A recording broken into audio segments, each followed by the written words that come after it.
Okay जी student, आज जो हम डिस्कस करेंगे वो होगी आपके एक तरह से मेनूवर्स। ठीक है, तो मैंने आपको बता दिया है कि आपके हमने जो है वो कौन कौन से टॉपिक जो है एक तरह से एक्सप्लेन करने हैं। तो आज जो पहला टॉपिक हम डिस्कस करेंगे उसका नाम होगा आपके एक तरह से मेनूवर्स को डिस्कस करेंगे कि आपके जो मेनूवर्स होते हैं वो मतलब कि किस तरह के होते हैं, आप उनको कैसे परफॉर्म कर सकते हो, या उन मेनूवर्स के ऊपर जो है वो आपके जो एक तरह से मरमर्स होते हैं, ठीक है, वो कैसे इंक्रीज होते हैं, कैसे डिक्रीज होते हैं। ये सारी चीजें हम पढ़ेंगे। तो आज जिसको हम डिस्कस करेंगे वो होगा आपका एक तरह से कार्डिक मेनूवर्स। ठीक है, यानी कि किसको डिस्कस करेंगे, आपके एक तरह से कार्डिक मेनूवर होंगे कि आपके जो है वो डिफरेंट किस्म के मेनूवर जो है वो पढ़ेंगे, और उसके ऊपर हम देखेंगे कि आपके जो उन मेनूवर्स को परफॉर्म करने के ऊपर आपकी जो डिफरेंट कार्डिक मरमर्स होते हैं वो कैसे इंक्रीज होते हैं या कैसे डिक्रीज होते हैं। ठीक है, तो इन चीजों का हम इंशाल्लाह एक्सप्लेन करेंगे। बट इस आपकी जो कार्डिक मेनूवर्स हैं इनको एक्सप्लेन करने से पहले, ठीक है, जो कल मैंने आपको एक तरह से जो है वो 4 रूल बताए थे, ठीक है, उन रूल्स को आपने लाजमी और लाजमी अपने माइंड के अंदर रखना है। वही रूल्स आपको हेल्प करेंगे ये वाले आज जितने भी एक तरह से है मेनूवर समझने में। तो जो पहला मेनूवर हम डिस्कस करेंगे वो होगा आपका एक तरह से जो पहला आपकी बुक के ऊपर लिखा हुआ है वो है आपका एक तरह स्टैंडिंग मेनूवर। ठीक है, यानी कि आपका एक तरह से स्टैंडिंग मेनूवर है। ठीक है, इसको हम एक तरह से एक्सप्लेन करेंगे। स्टैंडिंग मेनूवर के अलावा आप जिस मेनूवर को हम डिस्कस करेंगे वो होगा आपका एक तरह से जो है आपका दूसरा जो मेनूवर जिसको हम डिस्कस करेंगे वो होगा आपका वाल सलवा मेनूवर। ठीक है, यानी कि किस मेनूवर को डिस्कस करेंगे वो होगा आपके एक तरह से वाल सलवा मेनूवर। देखिए, आपने जो आपका एक तरह से जो बुक है ना इसके ऊपर जो है वो स्टैंडिंग वाल सलवा मेनूवर यानी कि इकट्ठा लिखा हुआ है, लेकिन आपने कभी भी ये नहीं कहना कि आपका जो स्टैंडिंग या आपका वाल सलवा मेनूवर है ये सेम होते हैं। ये दो किस्म के अलग अलग यानी कि डिफरेंट किस्म के आपके मेनूवर है। अब हम देखते हैं कि इन कंडीशन के अंदर क्या होता है। देखिए, आपने याद रखना है कि जो भी आपका स्टैंडिंग मेनूवर है या आपका वाल सलवा मेनूवर है, इन दोनों कंडीशन के अंदर, इन दोनों मेनूवर्स के अंदर क्या होता है कि आपने याद रखना है कि आपके हार्ट के अंदर, ठीक है, आपके हार्ट के अंदर आपका जो ब्लड वॉल्यूम होता है वो कम रह जाता है। पहली बात जो आपने लिखनी है वो क्या लिखनी है कि आपने कहना है कि इन दोनों मेनूवर को परफॉर्म करने के ऊपर, इसको कैसे परफॉर्म करते हैं वो मैं अभी आपको बताता हूँ।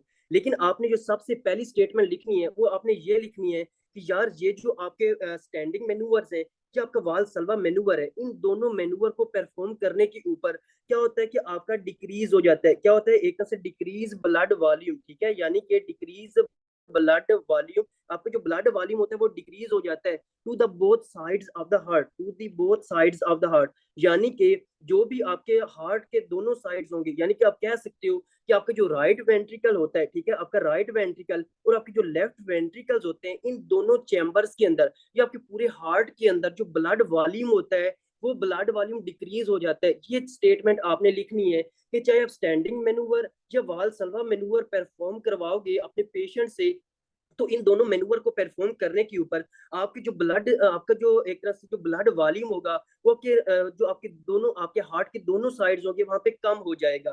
ठीक है, तो ये स्टेटमेंट आपने लिखनी है। अब इसका मतलब ये दोनों मेनूवर परफॉर्म करने के ऊपर, ये दोनों मेनूवर परफॉर्म करने के ऊपर आपके जितने भी मेनूवर्स हैं, यानी कि ये आपके जितने भी मरमर्स हैं, ठीक है, यानी कि आपके जितने भी मरमर्स हैं वो आपके मतलब कि आपके कार्डी के जितने भी मरमर्स हैं जो कल मैंने आपको लिखवाए थे, वो जो मरमर्स होंगे वो क्या हो जाएंगे, वो आपके एक तरह से जो है वो डिक्रीज हो जाएंगे। ठीक है, आपके ऑलमोस्ट ऑल मरमर्स, जितने भी मरमर्स आपके हार्ट के होंगे, चाहे वो आपके राइट साइड के हैं चाहे वो लेफ्ट साइड के हैं, अब क्योंकि आपके हार्ट के अंदर ब्लड वॉल्यूम कम जा रहा है तो ये मरमर्स जो होंगे ये मरमर्स आपके कम हो जाएंगे।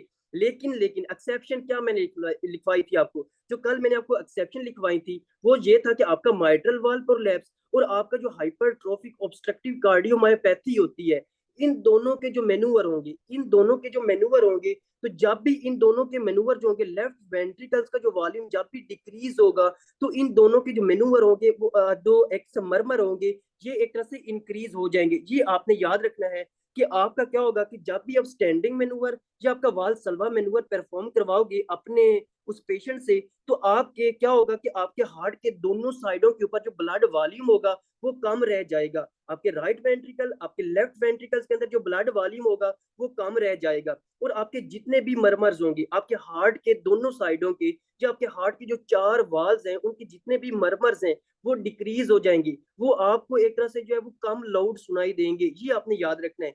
लेकिन लेकिन आपके दो मैनूवर्स होते हैं जो आपको ज्यादा सुनाई देंगे इस कंडीशन के अंदर। वो आपको मैंने कल भी बताया था कि आपका क्या होता है कि आपका माइट्रल वाल्व प्रोलैप्स और आपका जो हुक्म होता है उसका जो मैनूवर होते हैं वो आपको ज्यादा यानी कि लाउडर सुनाई देंगे। ये आपने लाजमी याद करना है। अब यहाँ तक आपको पता चल गया होगा कि क्या सीन होता है। अब हम आगे आते हैं और डिस्कस करते हैं कि स्टैंडिंग मैनूवर और वाल सल्वा मैनूवर को कैसे परफॉर्म करते हैं और कैसे जनाब आपके दोनों साइड के जो हार्ट के दोनों साइडें होती हैं वहां पे आपका ब्लड वॉल्यूम कम रह जाता है। तो आपने कहना है कि जब आपका जो पेशेंट होगा, जब आपका पेशेंट स्टैंड होगा, ठीक है, यानी कि जब आपका पेशेंट स्टैंडिंग पोजीशन के ऊपर होगा, ठीक है, जब आपका पेशेंट स्टैंडिंग पोजीशन के ऊपर होगा, तो आप मुझे ये बताएं क्या उसकी जो एक तरह से आपकी जो उसका ब्लड होगा, ठीक है, यानी कि उसका जो ब्लड होगा उसके ऊपर उसकी ग्रेविटी का असर करेगा या नहीं करेगा। यानी कि वो पेशेंट जो है वो आपका स्टैंडिंग पोजीशन के ऊपर है। आपका जब पेशेंट स्टैंडिंग पोजीशन के ऊपर है तो फॉर एग्जांपल उसका जो हार्ट है उसका हार्ट इस जगह के ऊपर है। तो जब वो खड़ा होगा तो ब्लड ने जनाब आपकी जो लोअर लिम्स है, यानी कि आपकी क्या है कि फॉर एग्जांपल ये आपके लोअर लिम्स है, आपकी दोनों टांगे हैं, ठीक है, आपकी दोनों टांगे हैं, आपको लोअर लिम्स है, यहाँ से जो ब्लड है उसने ऊपर जाना है और आपके हार्ट के अंदर जाना है। ठीक है, अब उसके हार्ट के अंदर जाना है। जब इन दोनों के दरमियान यानी कि आपका फॉर एग्जांपल ये आपकी दोनों टांगे हैं, ये आपने समझना है, और आप ऊपर आपका क्या है, ऊपर आपका हार्ट है। जब इन दोनों के दरमियान आपकी स्पेस ज्यादा होगी, जब स्पेस ज्यादा होगी आपके इन दोनों के दरमियान, तो क्या होगा, जब डिस्टेंस ज्यादा होगा तो अब आपके जो ब्लड होगा, जो आपका ब्लड होगा उसको ज्यादा टाइम लगेगा कि वो ट्रेवल करके जनाब आपके हार्ट के अंदर जाए। ऐसे ही है ना। लेकिन जब आपका पेशेंट बैठा हुआ होगा तो इन दोनों के दरमियान जो स्पेस होगी वो कम होगी, तो अब आपका जो ब्लड होगा वो ज्यादा तेजी के साथ आपके हार्ट के अंदर जाएगा। ठीक है, तो वो आपका क्या होगा, वो मतलब कि ब्लड वॉल्यूम इंक्रीज होगा। सिर्फ आपने कहना है कि स्टैंडिंग पोजीशन के ऊपर एक तो इन दोनों के दरमियान आपके हार्ट और लोअर लिम्ब के दरमियान जो डिस्टेंस होता है वो इंक्रीज हो जाता है। जब डिस्टेंस इंक्रीज होता है तो क्या होता है कि आपका जो ब्लड होता है उसको ऊपर जाने में थोड़ी सी रिस्ट्रिक्शन होती है, उसको ज्यादा टाइम लगाना पड़ता है कि वो आपके हार्ट के अंदर चली जाए, पहली बात। फिर आपने कहना है कि यार जब मतलब कि ब्लड ऊपर जाएगा, आपका पेशेंट खड़ा होगा, तो उसके ऊपर जो ग्रेविटी होगी वो ग्रेविटी हैवी होगी, जो ग्रेविटी का इफेक्ट होगा वो बहुत ज्यादा होगा। तो इन दोनों कॉन्सेप्ट को यानी कि एक जो है आपका एक तरह से जो डिस्टेंस ज्यादा होने की वजह से, दूसरा ग्रेविटी का इफेक्ट ज्यादा होने की वजह से स्टैंडिंग के ऊपर आपका जो ब्लड होगा, आपका जो ब्लड होगा वो पेशेंट के लोअर लिम्ब के अंदर ही रह जाएगा। यानी कि जो ज्यादा से ज्यादा जो ब्लड होगा, ज्यादा से ज्यादा ब्लड वॉल्यूम जो होगा वो आपकी जो पेशेंट होगा उसके जो एक तरह से दोनों लेग्स होंगे उनके अंदर रह जाएगा।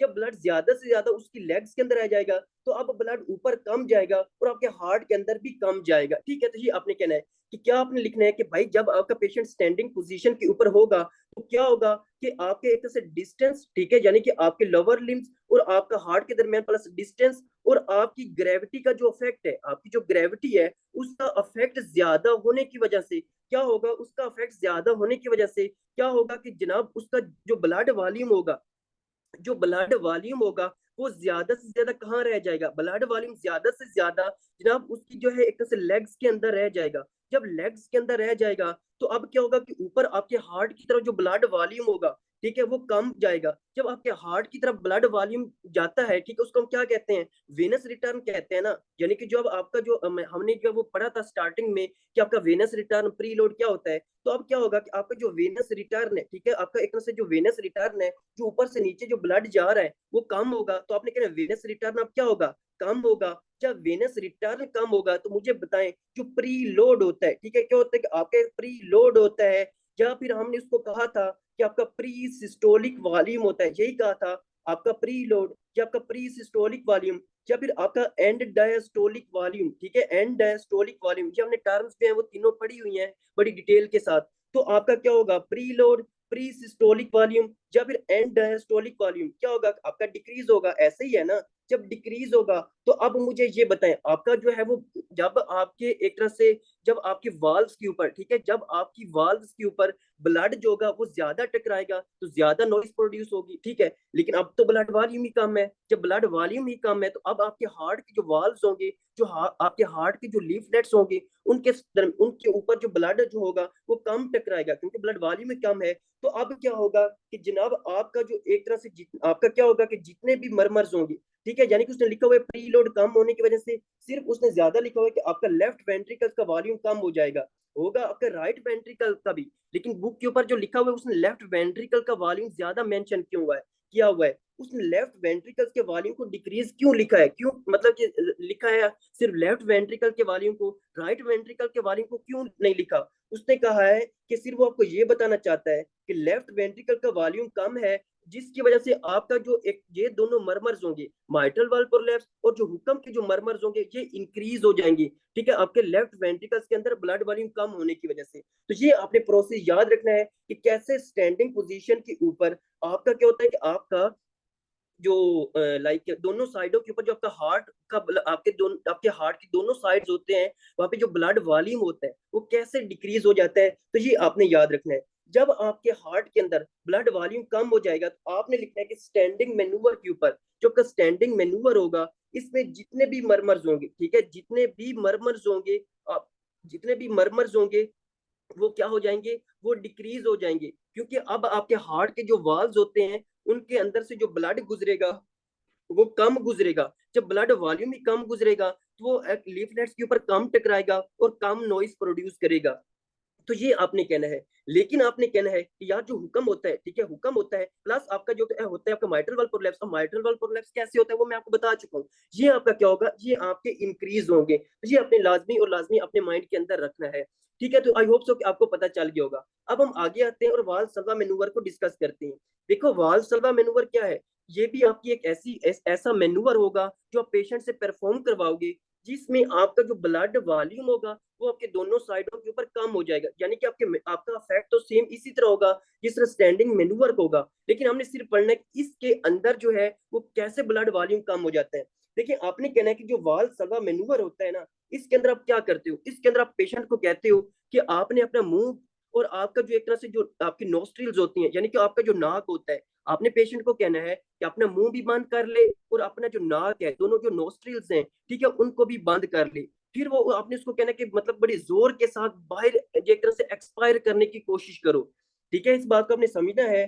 ठीक है, आपने पेशेंट को कहना है कि भाई अपने जो मुंह का सुराख है और आपकी जो दोनों आपके नोस्ट्रिल्स हैं, ठीक है, जो आपका आपका जो एक तरह से नोज है उसको बंद कर लो। ठीक है, बंद करने के बाद अब जल्दी से जोर के साथ जो है एक तरह से एक्सपायर करने की कोशिश करो। जब वो एक्सपायर करने की कोशिश करेगा, ठीक है, अब आपने कहना है कि जब वो एक तरह से एक्सपायरेशन करने की कोशिश करेगा, लेकिन उसके क्या है, उसके जो नोज है प्लस उसका जो माउथ का उसके मुंह का जो सुराख है वो क्या है, वो क्लोज है। ठीक है, वो क्लोज है।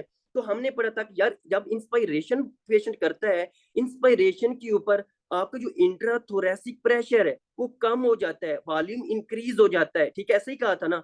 लेकिन अब आप पेशेंट्स को क्या कह रहे हो कि जोर से एक्सपायर भी करो और ऊपर से जो है उसका नोज और आपके जो माउथ का जो सुराख है वो तो बंद है। तो फिर क्या होगा, फिर ये होगा कि जनाब आपका जो एक तरह से जो इंट्राथोरेसिक प्रेशर होगा, ठीक है, यानी कि जो इंट्राथोरेसिक प्रेशर होगा वो अब इंट्राथोरेसिक प्रेशर इंक्रीज हो जाएगा। आपकी जो चेस्ट कैविटी होगी इसके अंदर जो प्रेशर होगा वो बहुत ज्यादा इंक्रीज हो जाएगा।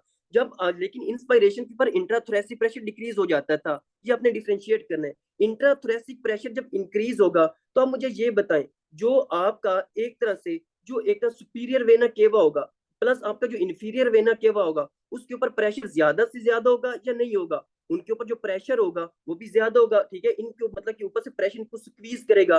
ठीक है, जब इनके ऊपर प्रेशर बहुत ज्यादा होगा और ये स्क्वीज हो जाएंगे, यानी कि ये कॉन्स्ट्रिक्ट हो जाएंगे, तो आप मुझे ये बताएं कि क्या आपका जो प्री लोड है, या फिर आप कह सकते हैं कि आपका जो एक तरह से आप कह सकते हैं कि जो आपका एक तरह से प्री लोड है, ठीक है, जो आपके एक तरह से जो इनके थ्रू जो वेनस रिटर्न होता है, जो वेनस रिटर्न होता है वो भी कम हो जाएगा। लेकिन इंस्पिरेशन पे वेनस रिटर्न ज्यादा होता था, अब वेनस रिटर्न भी क्या होगा, कम होगा। वेनस रिटर्न कम होने से प्री सिस्टोलिक वॉल्यूम, या इसको हम क्या कहते हैं, प्री लोड, या हम इसको क्या कहते हैं, आपका एंड डायस्टोलिक वॉल्यूम, ये तीनों क्या हो जाएंगे, ये अगेन कम हो जाएंगे। जब अगेन कम हो जाएंगे फिर उसने लिखा हुआ है कि आपके दोनों हार्ट के दोनों साइड के ऊपर, हार्ट के दोनों साइड के ऊपर जो ब्लड वॉल्यूम होगा वो कम हो जाएगा।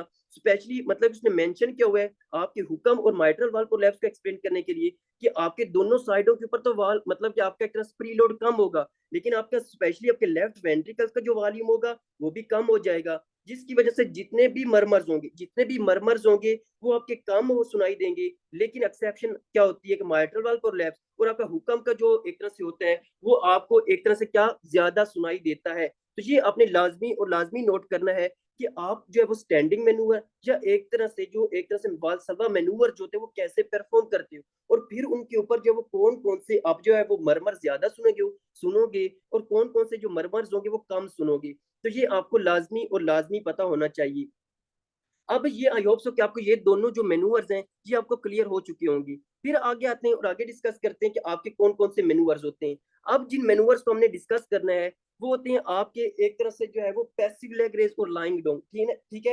यानी कि अब जिसको हम डिस्कस करेंगे वो होगा आपका एक तरह से लाइंग डाउन, ठीक है। यानी कि जब आप पेशेंट को कहोगे कि आप जो वो स्लीपिंग पोजीशन के ऊपर मतलब कि हो जाओ, यानी कि आप जो वो एक तरह से सो जाओ, स्पाइन पोजीशन के ऊपर जो वो लेट जाओ, यानी कि लाइंग डाउन पोजीशन, या अपने लाइंग डाउन मैनूवर या लाइंग डाउन पोजीशन आप लिख सकते हो, ठीक है। एक ये हम डिस्कस करेंगे। दूसरा आपने जिसको डिस्कस करना है वो होता है आपने कहने की पैसिव लेग रेज का, ठीक है। यानी कि पैसिव लेग रेज का, कि पैसिव लेग रेज के अंदर क्या सीन होता है। देखिए आपने याद रखना है कि चाहे लाइंग डाउन का आप मेनूवर करते हो या आप जो एक तरह से पैसिव लेग रेज का जो एक तरह से मेनूवर है वो करते हो, आपने याद रखना इन दोनों कंडीशन के अंदर, इन दोनों कंडीशन के अंदर आपके क्या होता है कि आपके हार्ट के जो दोनों साइड होती हैं, ठीक है, उसके अंदर जो ब्लड वॉल्यूम होता है वो इंक्रीज हो जाता है।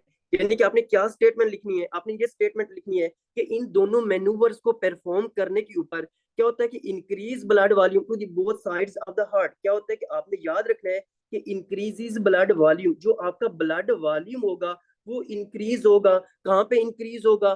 To the both sides of the heart, आपके हार्ट के दोनों साइडों के ऊपर आपका जो ब्लड वॉल्यूम होगा वो क्या, to the both sides of heart, आपका जो ब्लड वॉल्यूम होगा वो इंक्रीज होगा। यानी कि आपका राइट वेंट्रिकल प्लस आपका लेफ्ट वेंट्रिकल्स के अंदर जो ब्लड वॉल्यूम होगा वो क्या होगा, वो एक तरह से इंक्रीज होगा। ये आपने याद रखना है।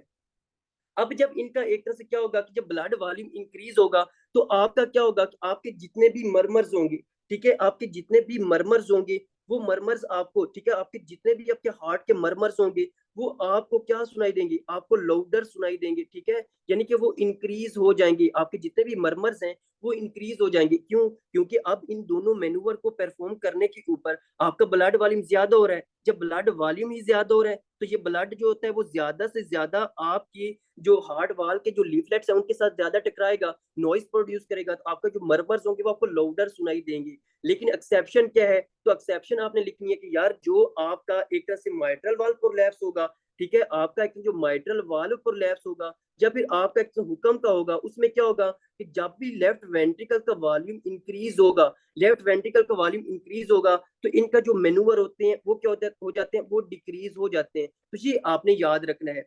अब हम आगे आते हैं और आगे डिस्कस करते हैं कि इन मेनूवर्स को जो हम कैसे परफॉर्म करते हैं। सिंपल सी बात है कि हमने क्या करना है, हमने उसको कहना है कि यार उस पेशेंट को हमने क्या करना है, आप उसको लिटा देना है। जब उसको लिटा देंगे तो अब मुझे ये बताओ उसकी जो टांगे हैं, ठीक है, उसकी जो टांगे हैं वो स्ट्रेट हो जाएंगी, उसके हेड के ऊपर स्ट्रेट हो जाएंगी, और इस दौरान उसका जो थोड़ा सा जो आपका आपका क्या होता है कि जो उसका एक तरह से हेड होता है, ठीक है, आपको पता है कि जब आप सोते हो तो आपकी टांगे थोड़ी सी ऊपर होती हैं, ठीक है, और आपका जो हेड होता है वो थोड़ा सा नीचे होता है। तो इसमें इस दौरान क्या होता है कि आपकी जो ग्रेविटी होती है, ग्रेविटी का जो अफेक्ट होता है वो कम हो जाता है। जब ग्रेविटी का अफेक्ट कम हो जाता है तो क्या होता है कि आपका जो एक तरह से जो वेनस रिटर्न है, ठीक है, यानी कि जब लाइंग डाउन पोजीशन के ऊपर होगा तो आपकी ग्रेविटी का एक तरह से जो अफेक्ट होगा वो कम होगा, ठीक है, यानी कि जो ग्रेविटी का अफेक्ट होगा आपके वेनस रिटर्न के ऊपर वो कम होगा। अब इसकी और भी बहुत ज्यादा रीजंस हैं, लेकिन आपको सिंपल बता रहा हूँ कि आपका जो ग्रेविटी का अफेक्ट होगा वो क्या होगा, वो कम हो जाएगा। जिसकी वजह से क्या होगा, आपका एक तरह से जो वेनस रिटर्न होगा, ठीक है, यानी कि जो वेनस रिटर्न होगा वो ज्यादा से ज्यादा होगा। जब वेनस रिटर्न ज्यादा होगा तो वही आपका क्या होगा, आपका प्री लोड ज्यादा होगा। प्री लोड ज्यादा होने की वजह से आपका जो है वो राइट वेंट्रिकल्स और लेफ्ट वेंट्रिकल्स का जो वॉल्यूम होगा वो इंक्रीज होगा। स्पेशली क्या होगा कि जो आपके एक तरह से लेफ्ट वेंट्रिकल्स यानी अगेन उसने बताया हुआ कि वॉल्यूम ज्यादा होगा, क्योंकि वो आपको मेंशन करना चाहता है कि आपका माइट्रल वाल्व प्रोलैप्स और हुक्म के जो मेनूवर होंगे वो आपको हार्श यानी कि आपके सूर्य आपको डिक्रीज सुनाई देंगे। तो जी आपने जो है वो लाइंग डाउन पोजीशन के ऊपर जो है वो आपने देखना होता है। फिर आते हैं पैसिव लेग रेज। देखो जब हम नर्वस सिस्टम पढ़ रहे थे तो नर्वस सिस्टम के अंदर मैंने आपको बताया था कि सीजर्स के फर्स्ट एड का जो मतलब क्या होता है, यानी कि आपका जो लाइक हमारे पास टॉपिक आया था सीजर्स का, तो मैंने आपको कंप्लीट जो वो डिटेल के साथ उसको पढ़ाया था, क्योंकि मैंने आपको बताया था कि मतलब कि पाकिस्तान में अब समर सीजन आ रहा है तो हर पेशेंट को जनाब वो क्या होगा, उसको एक तरह सिंकोप होगा, वो बाजार में जाते हुए भी मार्केट में जाते हुए गिर जाएगा। तो फिर आपने कैसे उस पेशेंट को एक तरह से फर्स्ट एड देनी है। ठीक है, तो एक चीज मैंने आपको जो है वो बताई थी, उसके अंदर बहुत सारी चीजें बताई थी, लेकिन उसमें से मैंने आपको एक मेनूवर बताया था और वो था पैसिव लेग रेज के अंदर। अब मैंने कहा था कि जब उस पेशेंट की पैसिव लेग रेज मेनूवर करोगे, उसकी टांगे ऊपर की तरफ उठाओगे और उसका जो सर होगा वो नीचे होगा, तो उसके हार्ट की तरफ जो वेनस रिटर्न होगी वो ज्यादा होगी। जब उसके हार्ट की तरफ वेनस रिटर्न ज्यादा होगी, उसका स्ट्रोक वॉल्यूम इंक्रीज होगा। जब उसका स्ट्रोक वॉल्यूम इंक्रीज होगा, तो उसका एक तरह से क्या होगा, उसकी ब्रेन की तरफ जो ब्लड सप्लाई होगी वो ज्यादा से ज्यादा जाएगी। जब उसकी ब्रेन की तरफ ब्लड सप्लाई ज्यादा जाएगी, तो क्या होगा, उसके ब्रेन को ऑक्सीजन ज्यादा मिलेगी और वो उसको क्या होगा, वो एक तरह से सिंकोप या अनकॉन्शियस है उससे दोबारा कॉन्शियस स्टेट में आ जाएगा। क्योंकि आपका पेशेंट जब भी अनकॉन्शियस होता है, तो आपने याद रखना है जो वाइटल ऑर्गन जिसको आपने ज्यादा से ज्यादा एक तरह से ऑक्सीजन प्रोवाइड करनी होती है, और आपने कोशिश करनी कि उस ऑर्गन को ब्लड सप्लाई मिलती रहे, वो आपका ब्रेन होता है। और ब्रेन को आप कैसे ज्यादा से ज्यादा ब्लड सप्लाई दे सकते हो, स्ट्रोक वॉल्यूम को इंक्रीज करके। और आप पैसिव लेग रेज करोगे तो स्ट्रोक वॉल्यूम इंक्रीज होगा। कैसे इंक्रीज होगा, आपने कहना कि यार आपका जो पेशेंट होगा, फॉर एग्जांपल उसको आपने उसका जो हेड है वो नीचे है और उसकी जो टांगे जब वो ऊपर की तरफ उठाओगे, उसकी टांगे जब ऊपर की तरफ उठाओगे, तो मुझे ये बताओ कि आपका क्या होगा कि आपका ऊपर जो ब्लड है, ठीक है, यानी कि जो ऊपर का जो वेनस है, यानी कि जो वेनस ब्लड है ऊपर वो ज्यादा है, तो आपका जो ब्लड होगा वो नीचे आ जाएगा ना। ठीक है, यानी कि आप वो नीचे आएगा, ग्रेविटी का जो ग्रेविटी होगी वो ज्यादा से ज्यादा उसके हेड की तरफ होगी, तो ग्रेविटी जो है वो ब्लड को ज्यादा से ज्यादा इस तरफ पुल करेगी और आपके हार्ट के अंदर लेकर आएगी। तो पैसिव लेग रेस के अंदर क्या होगा कि आपका जो वेनस रिटर्न है, ठीक है, जो वेनस रिटर्न है उसी तरह जो आपका वेनस रिटर्न है वो इंक्रीज हो जाएगा। वेनस रिटर्न इंक्रीज होने से आपका क्या होगा, आपका प्री लोड इंक्रीज होगा। प्री लोड इंक्रीज होने से आपने कहना है कि आपका क्या होगा, जितने भी मरमर्स होंगे वो आपको लाउड सुनाई देंगे, स्पेशली आपका। लेकिन आपकी जो दो मरमर्स होंगी, माइट्रल वाल प्रोलैप्स और हुक्म का जो मरमर होगा आपको काम सुनाई देगा। फिर मैंने आपको कहा था कि जब आप सीजर को, आपके सीजर का पेशेंट या कोई भी पेशेंट है जो मतलब कि खड़े खड़े बेहोश हो जाता है, नीचे गिर जाता है, ठीक है, तो आपने पैसिव एग्रेस का उसको मेनूवर करना है। इससे क्या होगा कि वेनस रिटर्न इंक्रीज होगा, स्ट्रोक वॉल्यूम इंक्रीज होगा। स्ट्रोक वॉल्यूम इंक्रीज होने से उसकी ब्रेन की तरफ जो ब्लड सप्लाई होगी वो ज्यादा से ज्यादा जाएगी। उसकी ब्लेड, उसके जो ब्रेन होगा उसको ऑक्सीजन ज्यादा से ज्यादा मिलेगी। जब उसके ब्रेन को ऑक्सीजन ज्यादा से ज्यादा मिलेगी, तो आपका जो ब्रेन होगा वो हाइपोक्सिया से बच जाएगा। जब वो हाइपोक्सिया से बच जाएगा, तो ऑटोमेटिकली आपका जो पेशेंट होगा वो आपको एक तरह से उसके ब्रेन के डैमेज होने के चांसेस कम हो जाएंगे और वो एक तरह से दोबारा कॉन्शियस स्टेट में आ जाएगा। तो ये आपने नोट करना है कि इन दोनों मेनूवर्स के अंदर क्या सीन होता है। आई होप सो कि आपको समझ आ चुकी होगी। अब हम आगे आते हैं और आगे डिस्कस करते हैं कि आगे का क्या सीन होता है। देखो आपका, अब जिस मेनूवर को डिस्कस करेंगे ना, वो होता है आपका एक तरह से स्क्वाटिंग का। ठीक है, यानी कि आपका एक तरह से स्क्वाटिंग का होता है कि स्क्वाटिंग में क्या होता है। देखो एक चीज जो आपने लाजमी और लाजमी नोट करनी है वो क्या है कि आपका जो मतलब कि मेनूवर जिसको हम डिस्कस करेंगे, पहले मैं लिखता हूँ कि वो है आपका स्क्वाटिंग। यानी कि स्क्वाटिंग में क्या होता है, स्क्वाटिंग आपको पता है कि जब आप जिम वगैरह जाते हो तो आप स्क्वाट वगैरह लगाते हो, यानी कि आप सिटअप वगैरह जो है वो लगाते हो, ऐसे ही है ना, जिन स्क्वाटिंग का आपको पता होगा। तो इसमें मतलब कि जो आपका पेशेंट होगा आपने इसको कहना है कि स्क्वाट लगाओ, यानी कि आप क्या करो, एक तरह से जो है वो एक तरह से सिटअप वगैरह लगाओ। अब हम जो है ना आगे पढ़ेंगे कि आपकी पैथोलॉजी के अंदर कि आपका जब जो बच्चा होता है ना, जब बच्चा पैदा होता है तो उसकी एक जो है वो मतलब की कंडीशन होती है जिसको हम कहते हैं टिट्रोलॉजी ऑफ फॉल आउट, आपने सुना होगा।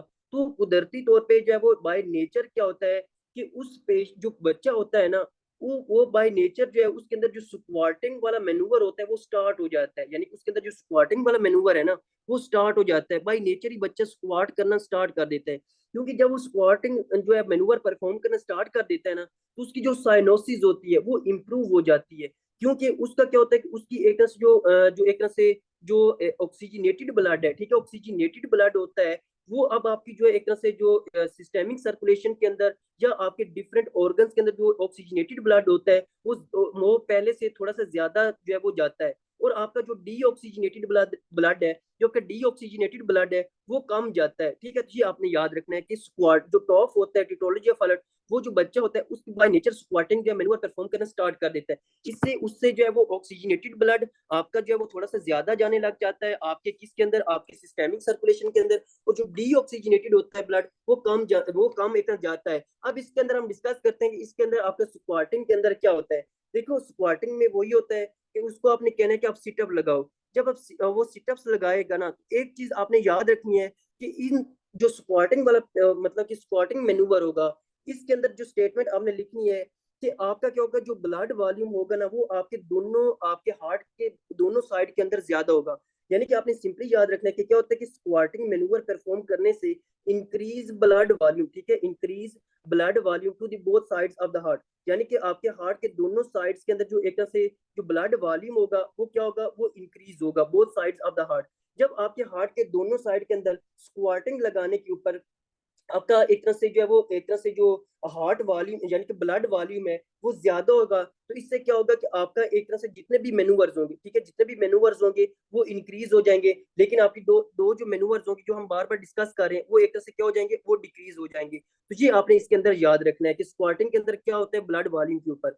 अब एक और चीज जो आपने इसके अंदर याद रखनी है कि एक तो इसके अंदर प्री लोड भी ज्यादा होता है, दूसरा आपने याद रखना है कि इस पेशेंट के अंदर जो आफ्टर लोड है ना, ठीक है, जो आफ्टर लोड है वो भी एक तरह से इंक्रीज होता है, ठीक है। यानी कि जो आफ्टर लोड क्या होता है, जो रेजिस्टेंस होती है जो आपके एक तरह से जो हार्ट से जो ब्लड वॉल्यूम होता है उसको बाहर नहीं जाने देता। अब इसके अंदर क्यों ऐसा होता है, देखो जब स्क्वाटिंग पेशेंट लगाता है ना तो उसकी जितने भी वेसल्स होती हैं, ठीक है, उसके जितने भी पहले आपने कहना जितने भी मसल्स होते हैं, ठीक है, वो मसल्स आपको पता है कि कॉन्ट्रैक्ट होते हैं, ठीक है, यानी कि जो मसल्स होंगी वो कॉन्ट्रैक्ट होंगे। जब मसल्स कॉन्ट्रैक्ट होंगे तो क्या होगा कि उसकी जो वेसल्स होंगी यानी कि उसकी जो ब्लड वेसल्स होंगी वो क्या होंगी, वो एक तरह से ब्लड वेसल एक तरह से कॉन्स्ट्रिक्ट होंगी। जब ब्लड वेसल्स कॉन्स्ट्रिक्ट होंगी तो क्या होगा कि आपका फॉर एग्जाम्पल अगर फॉर एग्जाम्पल हम स्क्वाटिंग लगवाएंगे ना तो स्पेशली जो उसकी फिमोरल आर्टरीज होती हैं यानी कि लोअर लिम्स की जो आर्टरीज होती हैं, जो ब्लड वेसल्स होती हैं, वो आपकी एक तरह से कॉन्स्ट्रिक्ट होंगी। इस बात को आपने समझना है कि स्क्वाटिंग जब आप लगाते हो तो आप स्पेशली जो लोअर लिम्स के ऊपर जो आपका प्रेशर होता है या लोअर लिम्स के ऊपर जो स्ट्रेस होता है वो ज्यादा होता है। ऐसा ही है ना, आपने स्क्वाटिंग परफॉर्म करते होंगे जिम के अंदर, तो इससे क्या होगा कि आपकी जो मतलब कि जितने भी लोअर लिम्स की जो ब्लड वेसल्स होंगी, जब पहले आपने कहना लोअर लिम्स के जो मसल्स होंगे वो कॉन्ट्रैक्ट होते हैं, और उन मसल के अंदर जो ब्लड वेसल्स होंगी वो भी सुफीज होंगी, वो कॉन्ट्रैक्ट होंगी, जो जिसकी वजह से क्या होगा कि आपका एक तरह से जो प्री लोड है यानी कि आपका पहले आपने कहना जो वेनस रिटर्न है वो ज्यादा होगा, यानी कि आपका जो वेनस रिटर्न है वो ज्यादा होगा, ठीक है।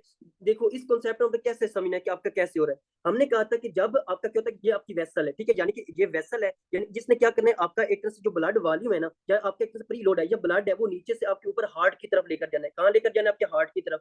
फिर हमने कहा था कि जो आपके नाइट्रेट्स होते हैं, हमने पढ़ा था ना कि जो आपके नाइट्रेट्स होते हैं वो क्या करते हैं, वो वीनो डायलेशन करते हैं, वो आपकी वेन्स को डायलेट करते हैं। और आपको पता है कि आपकी जो वेन्स होती हैं वो ब्लड आपके एक तरह से वेनस रिटर्न लेकर जाती हैं, ऐसे आपको पता है ना। जब नाइट्रेट्स आपकी वीनो डायलेशन करती हैं, ठीक है, वेन्स को डायलेट करती हैं, तो क्या होता है कि आपकी एक तरह से नीचे ग्रेविटी का इफेक्ट होता है। ग्रेविटी क्या करती है, आपके ब्लड को नीचे की तरफ जो है वो एक तरह से पुल करती है, जिसकी वजह से क्या होता था, आपका प्री लोड कम हो जाता था, यानी कि वीनो डायलेशन होने की वजह से आपका प्री लोड क्या हो जाता था, कम हो जाता था, यही हमने पढ़ा था ना। लेकिन अब हमने क्या किया है, अब हमने अपोजिट किया है, नाइट्रेट से हमने अपोजिट काम किया है। कौन सा काम किया है, मसल्स को हमने स्क्वाटिंग लगा के हमने पेशेंट के जो लोअर लिम्ब के जो मसल उनको कॉन्ट्रैक्ट किया है। जब कॉन्ट्रैक्ट किया है तो मुझे आप ये बताएं, जब ये कॉन्ट्रैक्ट होगा तो इसके ऊपर जो ब्लड प्रेशर होगा यानी इन वेसल्स के अंदर कंप्लाइंस कम हो गई है, ठीक है, तो ब्लड प्रेशर जो होगा वो ब्लड प्रेशर ज्यादा होगा। जब ब्लड प्रेशर ज्यादा होगा तो ये जो ब्लड प्रेशर ये इतना ज्यादा हो जाएगा कि वो जो ग्रेविटी के अफेक्ट हो रहा है उस ग्रेविटी के अफेक्ट को ओवरकम कर लेगा। जब ग्रेविटी के इफेक्ट को ओवरकम कर लेगा तो आपका जो वेनस रिटर्न है वो ज्यादा होगा। जब वेनस रिटर्न ज्यादा होगा तो ऑटोमेटिकली आपने क्या कहना है, आपका प्री लोड ज्यादा होगा। जब प्री लोड ही ज्यादा होगा तो आपका क्या होगा कि आपके जो हार्ट के अंदर जो ब्लड वॉल्यूम होगा, ठीक है, वो क्या होगा, वो एक तरह से ज्यादा होगा, यानी कि आपका एंड डायस्टोलिक वॉल्यूम ज्यादा से ज्यादा होगा। आपका एक तरह से जो लेफ्ट वेंट्रिकल्स के अंदर जो वॉल्यूम है वो क्या होगा, वो यानी कि होता तो राइट के अंदर भी है, लेकिन अब वो चीज समझाने के लिए ये दोनों मेनूवर यानी हुक्म और आपका जो माइट्रल वाल्व प्रोलैप्स का जो है मेनूवर समझाने के लिए उसने ज्यादा मेंशन किया हुआ है कि लेफ्ट वेंट्रिकल्स के अंदर भी ब्लड वॉल्यूम क्या होगा, वो ज्यादा होगा, ठीक है। तो आपने कंफ्यूज नहीं होना, राइट के अंदर भी ज्यादा होगा और लेफ्ट के अंदर भी ज्यादा होगा। जस्ट उन दो मेनूवर को आपको आपके माइंड के अंदर रखने के लिए उसने ये बार बार कह रहा है कि लेफ्ट वेंट्रिकल्स के अंदर भी मतलब ब्लड ज्यादा होगा। अब इसके अंदर तो ये भी ज्यादा होता है, लेकिन आफ्टर लोड का क्या सीन है कि आफ्टर लोड जनाब कैसे एक तरह से जो रेजिस्टेंस होती है वो कैसे होती है। इसमें क्या होता है कि जब वो स्क्वाटिंग लगाता है तो स्क्वाटिंग के दौरान क्या होता है कि आपका एक तरह से जो है वो आप ज्यादा से ज्यादा मतलब कि आप क्या करते हो, रेस्पिरेशन करते हो, ठीक है ना। आपको पता है कि आप क्या करते हो, ज्यादा से ज्यादा मतलब कि रेस्पिरेशन वगैरह करते हो। तो उस दौरान क्या होता है कि आपका एक तरह से यानी कि इस बात को आपने किस तरह समझना है, जो पेशेंट आपको स्क्वाटिंग करवाता है ना, जो स्क्वाटिंग लगाता है उसकी मतलब कि वेसल्स चाहे उसकी आपकी लोअर लिम्ब की जो वेन्स हैं जो लोअर लिम्स की, एक तो मैंने आपको प्री लोड समझाने के लिए वेन्स की एग्जांपल दी, लेकिन अब क्या होगा, जब स्क्वाटिंग लगाएगा तो इन वेसल जो आपके लोअर लिम्स के जो मसल्स होंगे, जो लोअर लिम्स के मसल्स होंगे, जो दोनों लेग्स की मसल्स होंगी, इनके अंदर आर्टरीज भी होंगी, ऐसे ही है ना, इस इनके अंदर क्या होगा, आर्टरीज भी होंगी। जब इनके अंदर आर्टरीज भी होंगी तो ये अब आर्टरीज भी तो कॉन्ट्रैक्ट होंगी, ठीक है, जो आर्टरीज होंगी ये भी तो कॉन्ट्रैक्ट होंगी। जब आपकी आर्टरीज कॉन्ट्रैक्ट होती हैं तो क्या होता है कि इनके अंदर जो ब्लड प्रेशर होता है वो ज्यादा हो जाता है ना, जब कॉन्ट्रैक्ट करती हैं तो आपकी कंप्लाइंस जो है वो कैसे कम हो जाती है, तो ब्लड प्रेशर क्या होता है वो ज्यादा हो जाता है। और जिसकी वजह से आपका क्या होता है कि आपकी जो सिस्टेमिक जो ब्लड प्रेशर है, यानी कि जो सिस्टेमिक ब्लड प्रेशर है, ठीक है, अगर हम इसको सोचें कि जो सिस्टेमिक ब्लड प्रेशर है वो बहुत ज्यादा हो जाएगा। जब सिस्टेमिक ब्लड प्रेशर बहुत ज्यादा होगा तो क्या होता है कि आपका आफ्टर लोड भी ज्यादा हो जाएगा। ऐसे ही ना, फॉर एग्जाम्पल ये क्या है कि आपका हार्ट है, ठीक है, ये आपका हार्ट है और इससे क्या निकल रहा है, आपका असेंडिंग एओर्टा निकल रहा है। इसने कहाँ पे ब्लड भेजना है, इसने जनाब आपके लोअर लिम्ब के अंदर ब्लड भेजना है, ठीक है। अब क्या होगा कि इसकी जितने भी वेसल्स हैं ये कॉन्ट्रैक्ट हो चुकी हैं। जब कॉन्ट्रैक्ट हो चुकी है तो आपका जो ब्लड है वो यहाँ पे आके एक तरह से इसके अंदर जो ब्लड प्रेशर है वो बहुत ज्यादा हो रहा है। ब्लड प्रेशर ज्यादा हो रहा है तो आपका एक तरह से इसके अंदर में इसको अब जो ब्लड प्रेशर जहाँ पे ज्यादा है, इनिशियली ब्लड प्रेशर ज्यादा है, तो अब इसको ज्यादा फोर्स लगानी पड़ेगी कि आपके लोअर लिम्ब तक ब्लड आपको पहुंचाए, ठीक है, एक ये बात। दूसरा, जब आपका जो मुसलसल आपकी जो वेसल्स होंगी वो कॉन्ट्रैक्ट रहेंगी, आर्टरीज कॉन्ट्रैक्ट रहेंगी, तो यहाँ पे जो आपका ब्लड वॉल्यूम होगा वो भी ज्यादा हो जाएगा, ठीक है। तो अब क्या होगा, पीछे से ब्लड आता रहेगा, यहाँ पे ब्लड प्रेशर भी ज्यादा होता रहेगा, ब्लड वॉल्यूम भी ज्यादा होता रहेगा, जिसकी वजह से आपका जो ब्लड होगा वो वापस जाना स्टार्ट कर देगा, ठीक है, ब्लड जो होगा वो वापस जाना स्टार्ट कर देगा। जब ब्लड वापस जाना स्टार्ट कर देगा तो आपके लेफ्ट वेंट्रिकल्स को अब जो है इन दोनों कंडीशन को ओवरकम करने के लिए, यानी कि ब्लड का रिटर्न होना, फिर सिस्टेमिक हाइपरटेंशन को ओवरकम करने के लिए एक ज्यादा फोर्स लगानी पड़ेगी, ठीक है। तो क्या होता है कि आपके एक तरफ जो आफ्टर लोड होती है आपकी क्या हो जाती है, इंक्रीज हो जाती है। तो आपने याद रखना है कि आफ्टर लोड ज्यादा होने की वजह से, ठीक है, तो आपका एक तरह से क्या होता है, आपका ब्लड जो होगा वो वापस आएगा आपके हार्ट के अंदर, और नीचे से आप जो है वो एक तरह से वीनो कंस्ट्रिक्शन करवा रहे हो और प्री लोड को भी इंक्रीज करवा रहे हो। जब आप प्री लोड को भी इंक्रीज कर रहे हो और आप जो आफ्टर लोड को भी इंक्रीज कर रहे हो, ठीक है, तो अब क्या होगा कि आप जितना भी ब्लड होगा वो आपके वेंट्रिकल्स के ज्यादा से ज्यादा आपके वेंट्रिकल्स के अंदर ही रहेगा। जब आपका ब्लड आपके वेंट्रिकल्स के अंदर ही ज्यादा से ज्यादा रहेगा तो आपके लेफ्ट वेंट्रिकल्स का, चाहे आपका राइट वेंट्रिकल हो, इसके अंदर जो ब्लड वॉल्यूम होगा वो इंक्रीज हो जाएगा। तो ये आपने कहना है कि स्क्वाटिंग के अंदर आफ्टर लोड और आपका जो प्री लोड होता है वो दोनों इंक्रीज हो जाते हैं।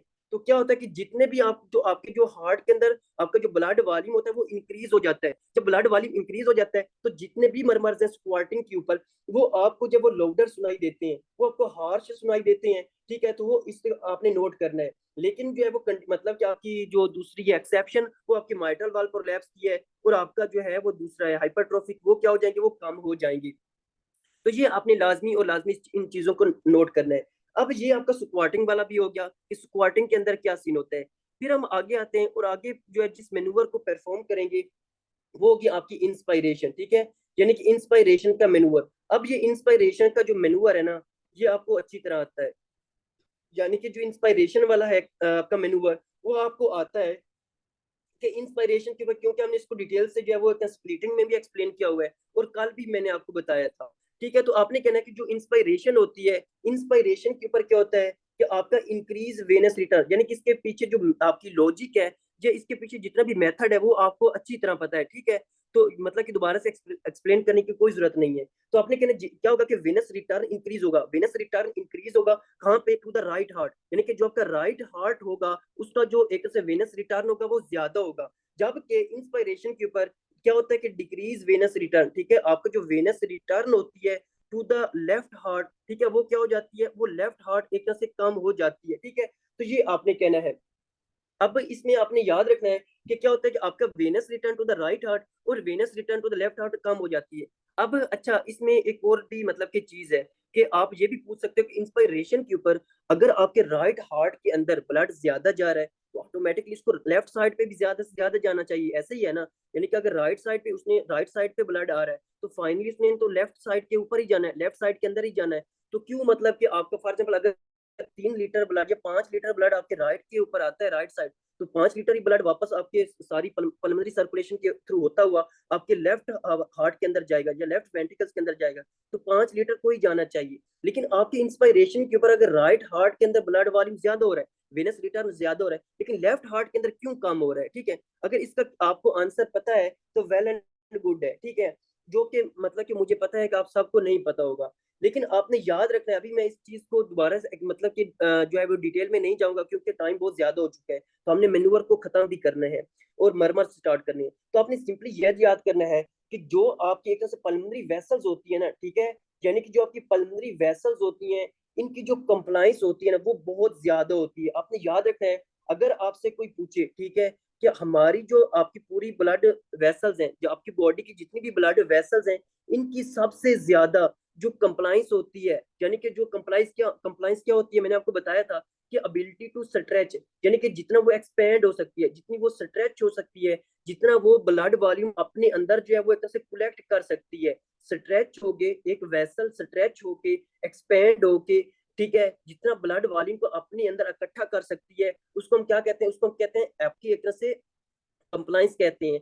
आपने याद रखना है कि जो आपकी पल्मोनरी वेसल्स होती है ना, इन पल्मोनरी वेसल्स की जो कंप्लाइंस होती है वो बहुत ज्यादा होती है। अगर आपसे कोई पूछे कि आपकी जो है आपकी बॉडी के अंदर कौन सी ऐसी वेसल्स हैं जिनकी कंप्लाइंस बहुत ज्यादा है, जो मतलब कि अपने जो मतलब कि स्ट्रेच बहुत ज्यादा हो सकती है, जो अपने अंदर ब्लड वॉल्यूम को जो है, अगर इसके इसके बारे में ये भी कहा जाता है कि जो आपकी पल्मोनरी वेसल्स होती है ना, ये आपकी पूरी बॉडी का जो ब्लड होता है ना उसको एक टाइम के ऊपर अपने अंदर इकट्ठा कर सकती है। यानी कि जो 5 लीटर ब्लड आपकी बॉडी के अंदर होता है नॉर्मली, वो 5 लीटर ब्लड जो है पूरी बॉडी का ब्लड है उसको अपनी अंदर इकट्ठा कर सकती है अपनी, क्योंकि जो है वो एक्सपेंड होके, यानी कि इलास्टिसिटी इनकी होती है, एक्सपेंड होके बल्ज आउट होके अपने अंदर पूरी बॉडी का ब्लड जो होता है उसको एक तरह से इकट्ठा कर सकती है। ठीक है, ये आपने याद रखना है।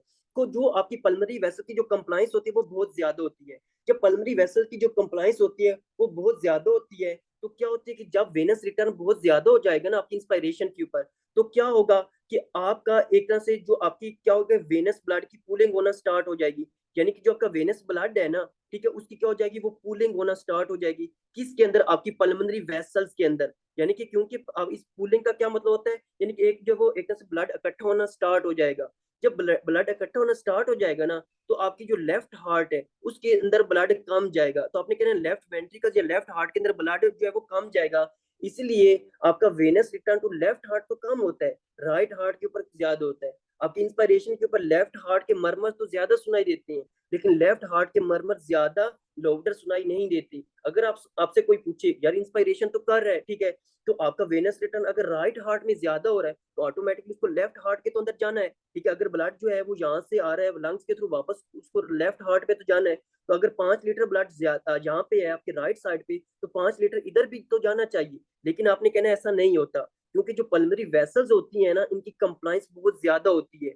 ये पूरे का पूरी पूरी बॉडी का जो ब्लड वॉल्यूम होता है उसको अपने अंदर जो वो कलेक्ट कर सकती है, इकट्ठा कर सकती है। तो जिसकी वजह से जब इंस्पायरेशन करोगे, राइट हार्ट जो होगा वो आपका ब्लड को पंप करेगा पल्मोनरी वेसल्स के अंदर। ठीक है, पल्मोनरी वेसल जो है वो आपकी जो इलास्टिसिटी इतनी ज्यादा बढ़ा लेंगी, अपने आप को इतना ज्यादा एक्सपेंड कर लेंगी, तो उनके अंदर जो ब्लड की पूलिंग होना स्टार्ट हो जाएगी, ब्लड इकट्ठा होना स्टार्ट हो जाएगा और लेफ्ट हार्ट के अंदर कम जाएगा। तो ये आपने जो है वो मतलब कि लाजमी याद करना है। अब दोबारा मतलब कि ये चीज और भी है, मतलब कि मैं आपको अच्छी तरह एक्सप्लेन कर सकता हूँ, लेकिन टाइम कम है, तो आपने जो है इसी के ऊपर जो अक्तफा करना है, इसी चीज को जो है वो समझ लेना है। तो ये आपको पता चल गया। तो इसकी मतलब कि आपने कहना है कि इस इंस्पायरेशन के ऊपर आपके आपके क्या होगा कि जितने भी मोस्ट राइट साइडेड मरमर्स होंगे, ठीक है, आपके जो राइट साइडेड जो मरमर्स होंगे वो आपको क्या, आपको ज्यादा सुनाई देंगे। जबकि आपने कहना है कि जो आपका लेफ्ट साइड के जो मरमर्स होते हैं, लेफ्ट साइड के जो मरमर्स होते हैं वो आपको कम सुनाई देते हैं। ये मैंने आपको कल बताया था कि कौन कौन से मरमर्स होते हैं। आई होप सो कि आपको इंस्पायरेशन का पता चल गया होगा, और एक्सपायरेशन के ऊपर उसने नहीं लिखा हुआ बुक के ऊपर, लेकिन कल मैंने आपको बताया था सारा सीन। ठीक है, तो एक्सपायरेशन के ऊपर आपने लाजमी कहना है कि जो एक्सपायरेशन होती है, तो आपका एओर्टिक वाल जो होता है वो मतलब कि आपके लेफ्ट हार्ट के ऊपर ज्यादा ब्लड जाता है और राइट के अंदर कम आता है। और आपका जो एओर्टिक वाल्व है वो एक तरह से आपका जो है वो जो डिले क्लोज होता है, और एज कम्पेयर इंस्पायरेशन के ऊपर आपका जो दूसरा जो पल्मोनिक वाल है, ठीक है, वो आपका एक तरह से डिले क्लोज होते हैं। ठीक है, ये चीजें मैंने आपको एक्सप्लेन की हुई है। तो ये आपको पता होना चाहिए इंस्पायरेशन के ऊपर क्या सीन होता है। अब आते हैं आगे और पढ़ते हैं जिस मेनूवर को, वो था आपका हैंड ग्रिप। क्या आपका जो हैंड ग्रिप होता है इस मेनूवर के अंदर जो है वो क्या होता है। ठीक है, हैंड ग्रिप मेनूवर, देखो आपने कहना है कि हैंड ग्रिप जो मेनूवर होता है ना, इसके अंदर आपने याद रखना है कि आप क्या करोगे। आपका एक तरह से जो हैंड ग्रिप मेनूवर होता है, पहले आपने याद करना है कि आपका हैंड ग्रिप जो मेनूवर होता है इसके अंदर आपका जितना जो ब्लड वॉल्यूम होता है वो आपका क्या होता है कि आपका जो आपका जो ब्लड वॉल्यूम होता है ना हैंड ग्रिप के अंदर, वो आपका स्पेशली जो होता है आपका left side of the heart, ठीक है, यानी कि जो आपका left side of the heart होता है, left side of the heart, ठीक है, आपका राइट साइड के ऊपर भी होगा, लेकिन आपने स्पेशली नोट करना है कि हैंड ग्रिप के ऊपर left side of the heart का जो ब्लड वॉल्यूम होगा वो बहुत ज्यादा इंक्रीज होगा, ठीक है, यानी कि राइट साइड का भी होगा। सिर्फ मैं आपको यहाँ पे एक चीज बताना चाहता हूँ कि आपका क्या होगा कि आपका जो राइट साइड लेफ्ट साइड का जो ब्लड वॉल्यूम होगा वो इंक्रीज होगा। अब हैंड ग्रिप में क्या होता है, वही आपको स्क्वाटिंग वाला आ जाएगा, ठीक है, यानी कि राइट साइड पे भी ज्यादा होगा हैंड ग्रिप में, ठीक है, लेकिन आपने यहाँ पे जो है एक चीज समझने के लिए आपने याद करना कि आपकी जो लेफ्ट साइड होगा उसका जो ब्लड वॉल्यूम होगा वो ज्यादा इंक्रीज होगा। अब इसके अंदर जो है ना वो आपका एक तरह से क्या होता है कि आपने कहना है कि जब आप हैंड ग्रिप करते हो किसी पेशेंट का, आपके हैंड ग्रिप करोगे, जब हैंड ग्रिप करोगे तो क्या होगा कि इसके जो मसल्स होंगे, ठीक है, जो मसल्स होंगे वो कॉन्ट्रैक्ट होंगे, जो मसल्स होंगे वो एक तरह से कॉन्ट्रैक्ट होंगे, वो स्क्वीज होंगे, तो उनके दरमियान जो ब्लड वेसल्स हैं, ठीक है, जो ब्लड वेसल्स हैं वो क्या हो जाएंगी, वो भी स्क्वीज हो जाएंगी, जिसमें मैंने स्क्वाटिंग में बताया था, जब वो भी स्क्वीज हो जाएंगी, जब वो कंस्ट्रिक्ट हो जाएंगी, अगर वो वेन्स हैं, अगर वो वेन्स उसमें स्क्वीज हो रही हैं तो क्या होगा, जब वेन्स स्क्वीज हो रही हैं तो आपने याद रखना है कि जब वेन्स स्क्वीज होंगी तो आपका वेनस रिटर्न इंक्रीज होगा, जब आपकी आर्टरीज स्क्वीज होंगी तो आपने याद रखना है कि आपकी जो पेरिफेरल रेजिस्टेंस होगी, ठीक है, यानी कि जो आपकी पेरिफेरल रेजिस्टेंस होती है वो आपकी इंक्रीज हो जाएगी, ठीक है, यानी कि पेरिफेरल रेजिस्टेंस से क्या मुराद है, वही आपकी जो अपर लिम्स की जो आर्टरीज हैं जब वो स्क्वीज होगी, अगर उसके हैंड को पकड़ रही हो, ठीक है, तो उसकी जो अगर हैंड्स को आपको जब जोर से पकड़ोगे मसल कॉन्ट्रैक्ट होंगी, उनमें आर्टरीज जो होंगी वो स्क्वीज होंगी, जब आर्टरीज जो कॉन्ट्रैक्ट होंगी तो क्या होगा कि इनके अंदर जो एक तरह से जो वेसल्स होंगी वो कॉन्ट्रैक्ट होंगी तो ब्लड प्रेशर इंक्रीज होगा, जब ब्लड प्रेशर इंक्रीज होगा तो इनका क्या होगा, एक तरह से जो सिस्टेमिक सर्कुलेशन यानी कि सिस्टेमिक जो रेजिस्टेंस होगी, जब आप कह सकते हो जो पेरिफेरल रेजिस्टेंस होगी वो इंक्रीज होगी। जब आपको पता है कि जब पेरिफेरल रेजिस्टेंस इंक्रीज होती है तो इसको हम कहते हैं आफ्टर लोड, ठीक है, यानी कि आपका क्या होगा, आपको जो आफ्टर लोड होगा वो भी इंक्रीज होगा। वही सेम सिचुएशन आ जाएगी कि फॉर एग्जांपल जी आपका हार्ट है, ठीक है, ये आपका क्या है कि ये आपका हार्ट है, तो इससे आपका लेफ्ट वेंट्रिकल से आपके एओर्टा के थ्रू ब्लड जाना है आपके कहाँ, आप फॉर एग्जांपल यहाँ पे आपका हैंड्स है, ठीक है, इस हैंड के अंदर अब आपके ने हैंड को ग्रिप किया तेजी के साथ, तो इसकी जो आर्टरीज है वो स्क्वीज हो जाएंगी, जब आर्टरीज स्क्वीज हो जाएंगी तो इनका ब्लड प्रेशर इंक्रीज होगा, ठीक है, यानी कि जो ब्लड प्रेशर होगा इनके अंदर, ठीक है, यानी कि आपकी वेसल है, फॉर एग्जांपल जी आपकी वेसल है इसके अंदर, अब इस वेसल को आपने क्या किया है, इस वेसल को आपने स्क्वीज किया है, ठीक है, मसल को कॉन्ट्रैक्ट करके, तो आपका जो इसके अंदर जो ब्लड प्रेशर है वो इंक्रीज होगा, जब ब्लड प्रेशर इंक्रीज होगा तो इसका मतलब आप इस आपके जो वेंट्रिकल्स को ज्यादा कॉन्ट्रैक्ट करके वहां पे ब्लड को पहुंचाना पड़ेगा आपकी इस हैंड के अंदर, ठीक है, तो इससे क्या होगा कि एक तरह से जो है वो रेजिस्टेंस इंक्रीज होगी, दूसरा जो ब्लड होगा वो उसी तरह यहाँ पे इकट्ठा होता रहेगा और एक वक्त आएगा कि वो वापस जाना स्टार्ट कर देगा, ठीक है, तो आपका क्या होगा कि आपका जो लेफ्ट वेंट्रिकल्स के अंदर जो ब्लड वॉल्यूम होगा वो एक तरह से बहुत ज्यादा इंक्रीज हो जाएगा, यानी कि एक तो आफ्टर लोड इंक्रीज होने की वजह से और एक तो पेरिफेरल रेजिस्टेंस, यानी पेरिफेरल रेजिस्टेंस उसी को कहते हैं आपके आफ्टर लोड को, तो आपने कहना इसके अंदर आफ्टर लोड बहुत ज्यादा हो जाएगी, जब आफ्टर लोड ज्यादा हो जाएगा आपके लेफ्ट वेंट्रिकल्स के अंदर ब्लड वॉल्यूम बहुत ज्यादा हो जाएगा, जब लेफ्ट वेंट्रिकल्स के अंदर ब्लड वॉल्यूम ज्यादा हो जाएगा तो आपके जितने भी मरमर्स हैं वो आपको ज्यादा सुनाई देंगे, लेकिन आपने इसके अंदर याद रखना है कि जो स्पेशली आपके लेफ्ट साइड के जो मरमर्स होंगे, ठीक है, यानी कि ऊपर इसलिए मैं बताया जो left sided murmur, left side of the heart के जो मरमर्स होंगे, यानी कि आपके एओर्टिक वाल के और माइट्रल वाल के जो मरमर्स होंगे वो आपको ज्यादा लाउड सुनाई देंगे, ठीक है, क्योंकि रेजिस्टेंस आपकी ज्यादा होगी और हैंड ग्रिप करने से ब्लड वॉल्यूम आपके लेफ्ट वेंट्रिकल्स के अंदर ज्यादा जाएगा, तो आपके कौन कौन से मरमर्स होंगे, आपने कहना है कि यार जो आपके एओर्टिक स्टीनोसिस का, यानी कि एओर्टिक स्टीनोसिस का जो मरमर होगा, ठीक है, वो भी आपको पता है कि लेफ्ट साइड का, वो हम पढ़ेंगे अभी, वो भी ज्यादा हो जाएगा, ठीक है, उसकी मतलब कि आपको लोड सुनाई देगा, फिर माइट्रल रिगर्जिटेशन का, ठीक है, वो भी आपने कहना है क्योंकि लेफ्ट साइड का वो भी ज्यादा सुनाई देगा, हम वीएसडी पढ़ेंगे, वीएसडी में आपने याद करना है कि जो आपका मरमर होता है वो आपका एक ज्यादा से ज्यादा आपको सुनाई देता है, ठीक है, लेकिन आपने याद रखना है कि जो आपका लेफ्ट साइड में एक आता है आपका एक तरह से आपका एक तरह से जो है वो आपका एओटिक, सॉरी आपने यहाँ पे रखना है एओटिक रिगर्जिटेशन, ये एओटिक रिगर्जिटेशन है, लेकिन आपने कहना जो एओटिक स्टीनोसिस का होता है, एओटिक स्टीनोसिस का जो मरमर होगा वो आपको जो है वो कम सुनाई देगा, ठीक है, और दूसरा आपने कहना कि आपका हाइपरट्रोफिक कार्डियोमायोपैथी या माइट्रल वाल्व प्रोलैप्स का जो मरमर होगा वो भी आपको कम सुनाई देगा, ये आपने लाजमी याद रखना है, जो एओटिक स्टीनोसिस का जो मरमर होगा वो आपको इसलिए कम सुनाई देगा क्योंकि इसके दरमियान जो आपका ब्लड जो आपका, क्योंकि आपका क्या होगा कि अब आपकी आफ्टर लोड ज्यादा हो चुकी है, इस बात को आपने समझना है कि आपका एओर्टिक स्टेनोसिस के अंदर जो मरमर होगा वो क्यों आपको कम सुनाई देगा। तो आपने याद रखना है कि क्या होता है कि फॉर एग्जाम्पल जी आपका क्या है कि आपका लेफ्ट वेंट्रिकल्स है, इससे क्या निकल रहा है, एओर्टा निकल रहा है। तो जब आपके इस एओर्टा के अंदर आफ्टर लोड बहुत ज्यादा होगा, आफ्टर लोड बहुत ज्यादा होगा, तो लेफ्ट वेंट्रिकल अब ज्यादा से ज्यादा ब्लड इस एओर्टा के अंदर पुश नहीं करेगा, क्योंकि आफ्टर लोड एक रेजिस्टेंस जो है वो बहुत ज्यादा हो चुकी है।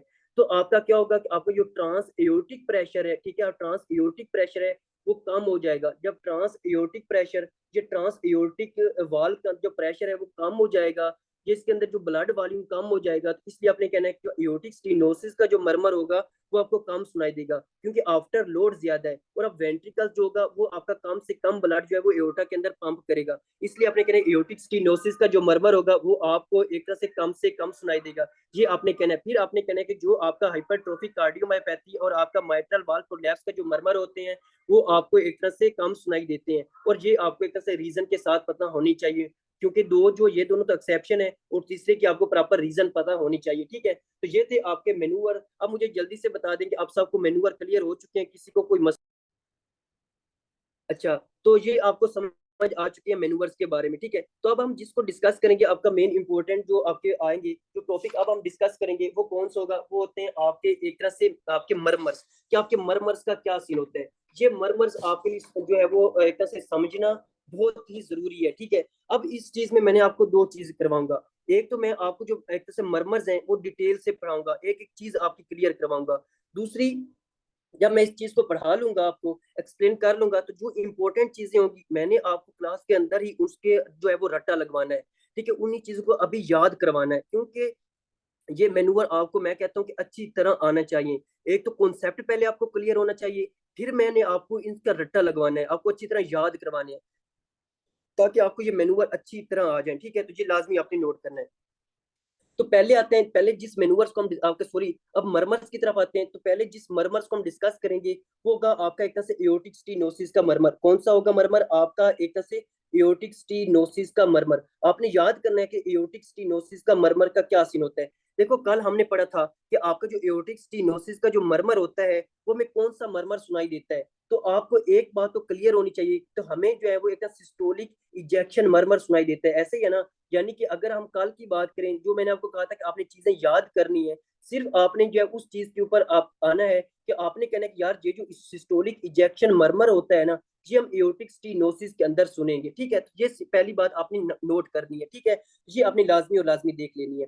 अब हम आगे आते हैं और आगे डिस्कस करते हैं कि आगे क्या सीन होता है।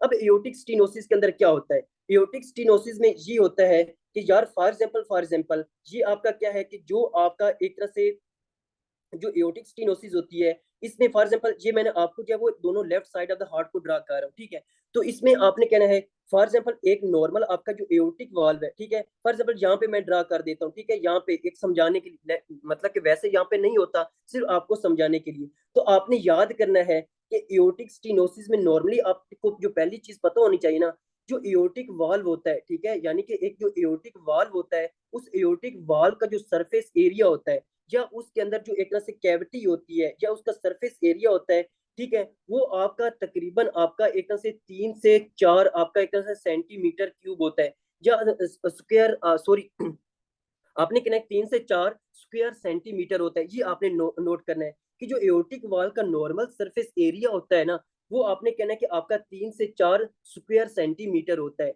लेकिन कभी कभार क्या होता है कि आपका जो एओर्टिक वाल्व है, ठीक है, जो आपका एओर्टिक वाल्व है, ये आपका स्टीनोज हो जाता है। ठीक है, यानी कि इसकी एक तरह से अंदर से स्टीनोज हो जाता है। जब ये अंदर से स्टीनोज हो जाता है, तो उसका जो एओर्टिक वाल का जो एक तरह से सरफेस एरिया है, ठीक है, जो उसके अंदर जो कैविटी है, वो आपकी 3 से 4 स्क्वायर सेंटीमीटर से कम रह जाती है।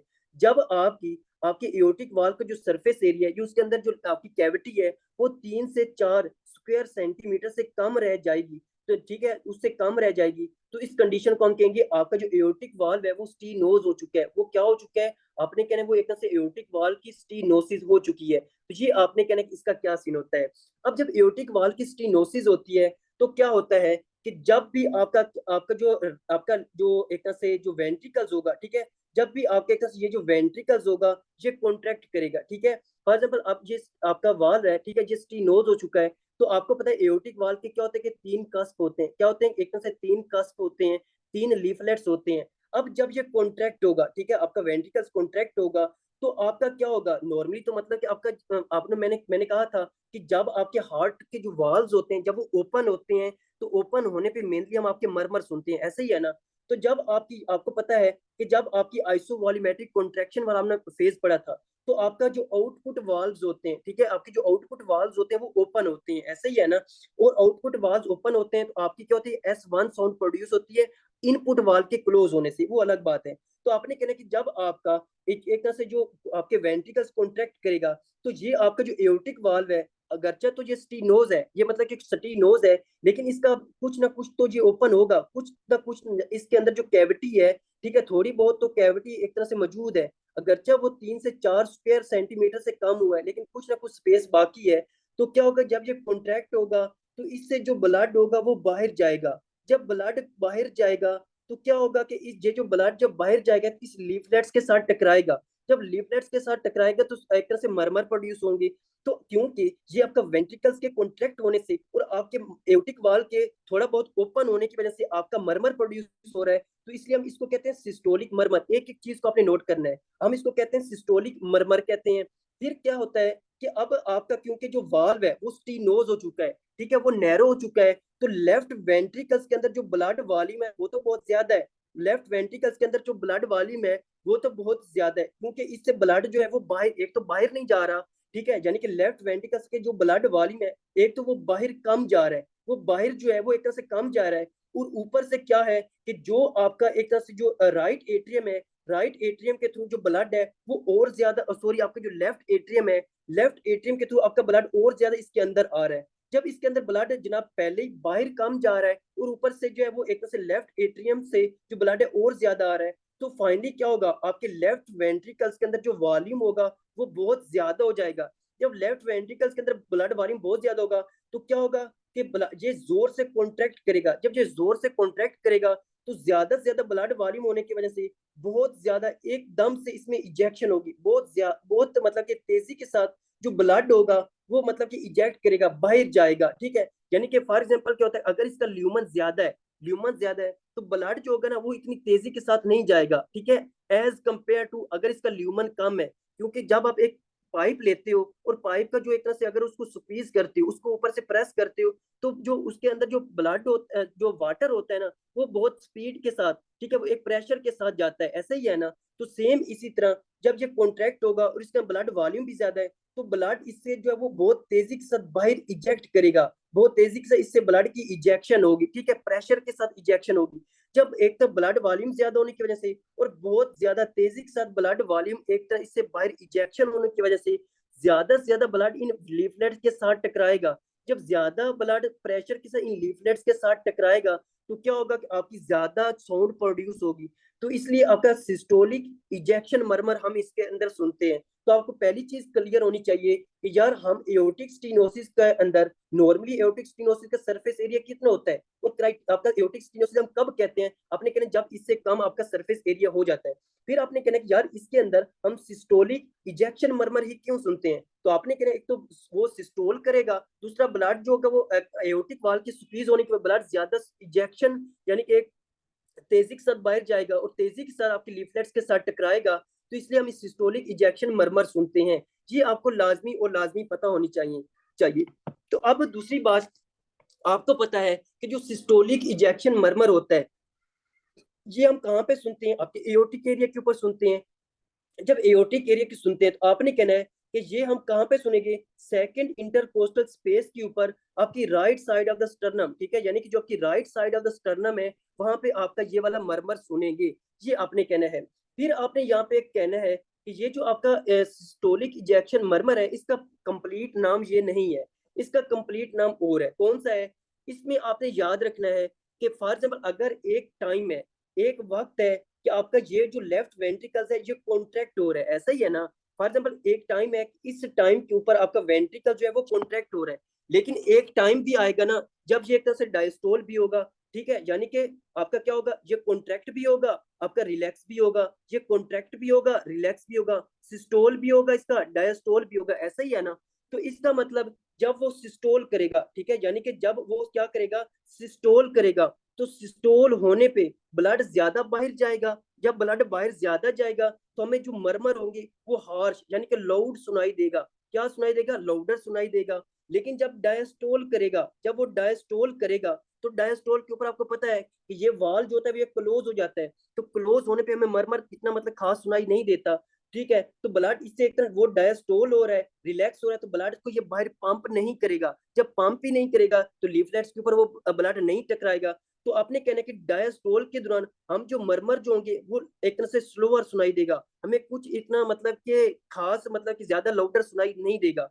आपने कहना है कि वेंट्रिकल्स के अंदर एक टाइम आएगा जब वो एक तरह से सिस्टोल करेगा, जब सिस्टोल करेगा तो लाउडर आपका मरमर आएगा। एक टाइम आएगा जब वो डायस्टोल करेगा, डायस्टोल के ऊपर आपको जब वो एक तरह से मतलब कि कम लाउडर जो है वो एक तरह से मरमर सुनाई देगा। अब इस कंडीशन को हम क्या कहते हैं? इस कंडीशन को हम कहते हैं क्रीसेंडो। ठीक है, क्या होता है कि आपका एक से क्रीसेंडो डी क्रीसेंडो होता है। ठीक है, यानी कि क्रीसेंडो डी क्रीसेंडो।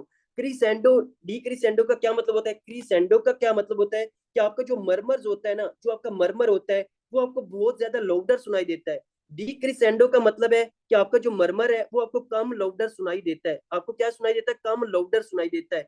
यानी कि अब क्या होगा कि आपको जो S1, क्योंकि ये सिस्टोलिक है तो सिस्टोल किसके दरमियान होता है? आपने कहा S1 और S2 के दरमियान। तो क्या होगा कि जो मरमर होगा वो आपका S1 की स्टार्टिंग में, S1 की स्टार्टिंग में आपको क्रीसेंडो होगा। क्रीसेंडो का क्या मतलब है कि वो आपको लाउडर सुनाई देगा, बहुत लाउडर सुनाई देगा, क्योंकि आपका क्या हो रहा है? वो सिस्टोल होगा, आपका वेंट्रिकल सिस्टोल हो रहा है। फिर आपने कहना है कि जब आपको वो एक तरह से डायस्टोल होगा, डायस्टोल होने पे आपका जो मरमर होगा वो आपको डिक्रिसेंडो हो जाएगा, यानी कि आपको कम लाउडर सुनाई देगा। तो इस पूरी जो मरमर होता है आपके एओर्टिक स्टीनोसिस के अंदर, आपने आपसे कोई पूछे कि आपका एओर्टिक स्टीनोसिस के अंदर हम कौन सा मरमर सुनते हैं, तो आपने इसको कंप्लीट नाम क्या बताना है? आपने कहना है, या आप कह सकते हो सिस्टोलिक इजेक्शन, या कुछ मतलब आप कह सकते हो कि इजेक्शन सिस्टोलिक। इसका कंप्लीट नाम आपने कहना है कि इस आपका इजेक्शन सिस्टोलिक क्रीसेंडो। आपका क्या होगा? क्रीसेंडो डी क्रीसेंडो मरमर। ठीक है, क्या होगा? क्रीसेंडो डी क्रीसेंडो मरमर। जी आपने इसको कंप्लीट बताना है। फिर वो आपसे पूछेगा कि मतलब कि इसको इस कंप्लीट नाम को मुझे मतलब समझाओ, मुझे रीजन बताओ। तो आपको रीजन के साथ पता होना चाहिए कि सिस्टोल के अंदर क्या होगा, इजेक्शन वो क्यों हो रहा है, वो क्यों कह रहा है, क्रीसेंडो और डी क्रीसेंडो का क्या सीन है, मैंने आपको बता दिया है।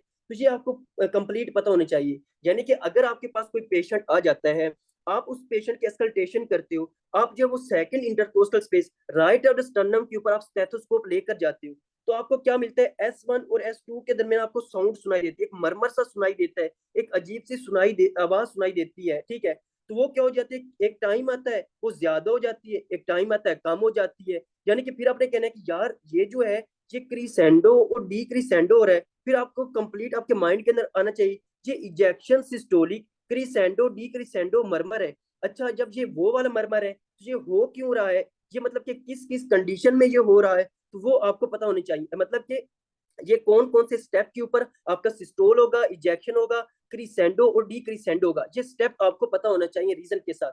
फिर मतलब कि आपको होगा, फिर अगर आपको पता होगा कि यार ये हम तो एओर्टिक स्टीनोसिस के अंदर देखते हैं, तो फिर आपको पता चल जाएगा कि इसका जो एओर्टिक वाल्व है ना, उसकी जो कैविटी है वो कम हो रही है, वो नैरो हो रही है। उसका जो एओर्टिक वाल्व का जो सरफेस एरिया है वो 3 से 4 स्क्वायर सेंटीमीटर से कम हो रहा है। तो ये आपने कहना है इसके अंदर, ये आपको लाजमी और लाजमी पता होनी चाहिए। फिर इसके अंदर ये आपको पता चल गया, फिर हम आगे आते हैं और आगे डिस्कस करते हैं। आपने कहना कि ये जो मरमर होगा, ठीक है, ये जो मरमर होगा ये सेकंड इंटरकोस्टल के ऊपर सुनाई देगा, ऐसे ही है ना, right side of the sternum के ऊपर सुनाई देगा।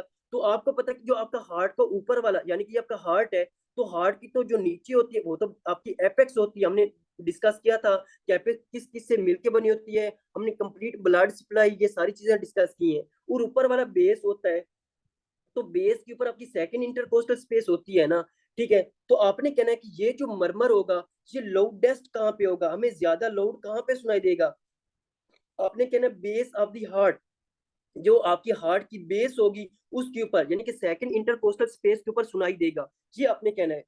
फिर आपने कहना है कि ये वाहिद ऐसा मरमर है, ये लाजमी आपने नोट करना है, और ये बहुत ही इंपॉर्टेंट एमसीक्यूज है। ये वाहिद आपका ऐसा मरमर है आपका एओर्टिक स्टीनोसिस का, यानी कि सिस्टोलिक इजेक्शन या ejection systolic crescendo D crescendo का मरमर, जो कि रेडिएट करता है टुवर्ड्स द कैरोटिड। ठीक है, बहुत ही इंपॉर्टेंट पॉइंट्स, बहुत ही इंपॉर्टेंट बात और बहुत ही इंपॉर्टेंट एमसीक्यूज, कि रेडिएट करता है टू द कैरोटिड्स, यानी कि जो कि कैरोटिड आर्टरी होती है उसकी तरफ रेडिएट करता है। अगर आपके पास एक पेशेंट आए, आप उसकी बेस के ऊपर, सेकंड इंटरकोस्टल स्पेस के ऊपर बहुत लाउडेस्ट आप एक मरमर सुनते हो, और वो क्या हो, वो आपको एक तरह से एक क्रीसेंडो हो, यानी कि आपको लाउडर सुनाई दे, फिर आपको कम सुनाई दे, फिर लाउडर हो, फिर कम सुनाई दे, इनके क्रीसेंडो डी क्रीसेंडो हो, ठीक है। तो फिर मतलब कि वो जो मरमर होगा, फिर वो आप अगर सुनो तो वो जो आपकी कैरोटिड आर्टरी होती है, यानी कि आप थोड़ा सा स्टेथोस्कोप को कैरोटिड आर्टरी की तरफ लेकर जाओ, तो जनाब आप वहां पे भी सुन रहे हो। आपकी जो नेक होती है, आपको पता है नेक के अंदर कैरोटिड आर्टरी होती है, तो वहां पे भी आप सुन रहे हो। तो आपको कंफर्म हो जाना चाहिए कि ये पेशेंट एओर्टिक स्टीनोसिस का है।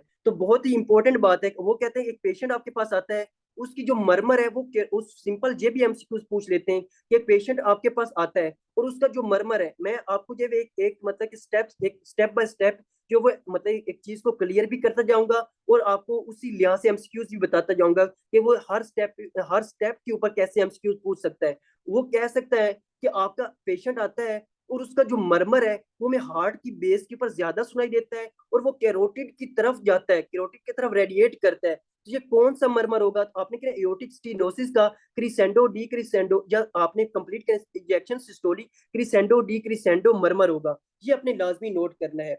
फिर आपने आगे आना है, और आगे जिस चीज को डिस्कस करना है ना, कि आपका जो होता है इसके अंदर आपका एक मतलब कि हम क्या सुनते हैं, हम इस पेशेंट के अंदर जो है ना, जब हम देखते हैं तो इसकी जो अपर एक्सट्रीमिटीज होती हैं, ठीक है, यानी कि स्पेशली जो इसकी अपर एक्सट्रीमिटीज होती हैं, लोअर एक्सट्रीमिटीज भी हो सकती हैं, यानी कि अपर अपर एक्सट्रीमिटी से क्या मतलब मुराद है, आपके अपर लिम्स, आपके दोनों बाजू, और आपकी लोअर एक्सट्रीमिटीज भी हो सकती हैं। सिर्फ आपको समझाने के लिए, जो अपर एक्सट्रीमिटीज होंगी, ठीक है, उनके अंदर जो पल्स पल्स होगी, ठीक है, यानी कि जो अपर एक्सट्रीमिटीज होंगी उनके अंदर जो पल्स होगी वो आपको वीक मिलेगी, ठीक है, यानी कि जो पल्स होगी वो वीक मिलेगी, ठीक है। ये मैं अभी आपको समझाता हूँ, ठीक है। एक तो अपर एक्सट्रीमिटीज के अंदर जो पल्स होगी वो एक तरह से क्या मिलेगी, वीक मिलेगी। फिर आपने कहना है कि ये जो पेशेंट होते हैं ना, इन पेशेंट को सिंकोप होता है, ठीक है, इन पेशेंट को चांसेस होता है कि इनको क्या हो जाए, स्ट्रोक हो जाए, ब्रेन स्ट्रोक हो जाए, ठीक है, यानी कि सिंकोप हो जाए, ब्रेन स्ट्रोक हो जाए।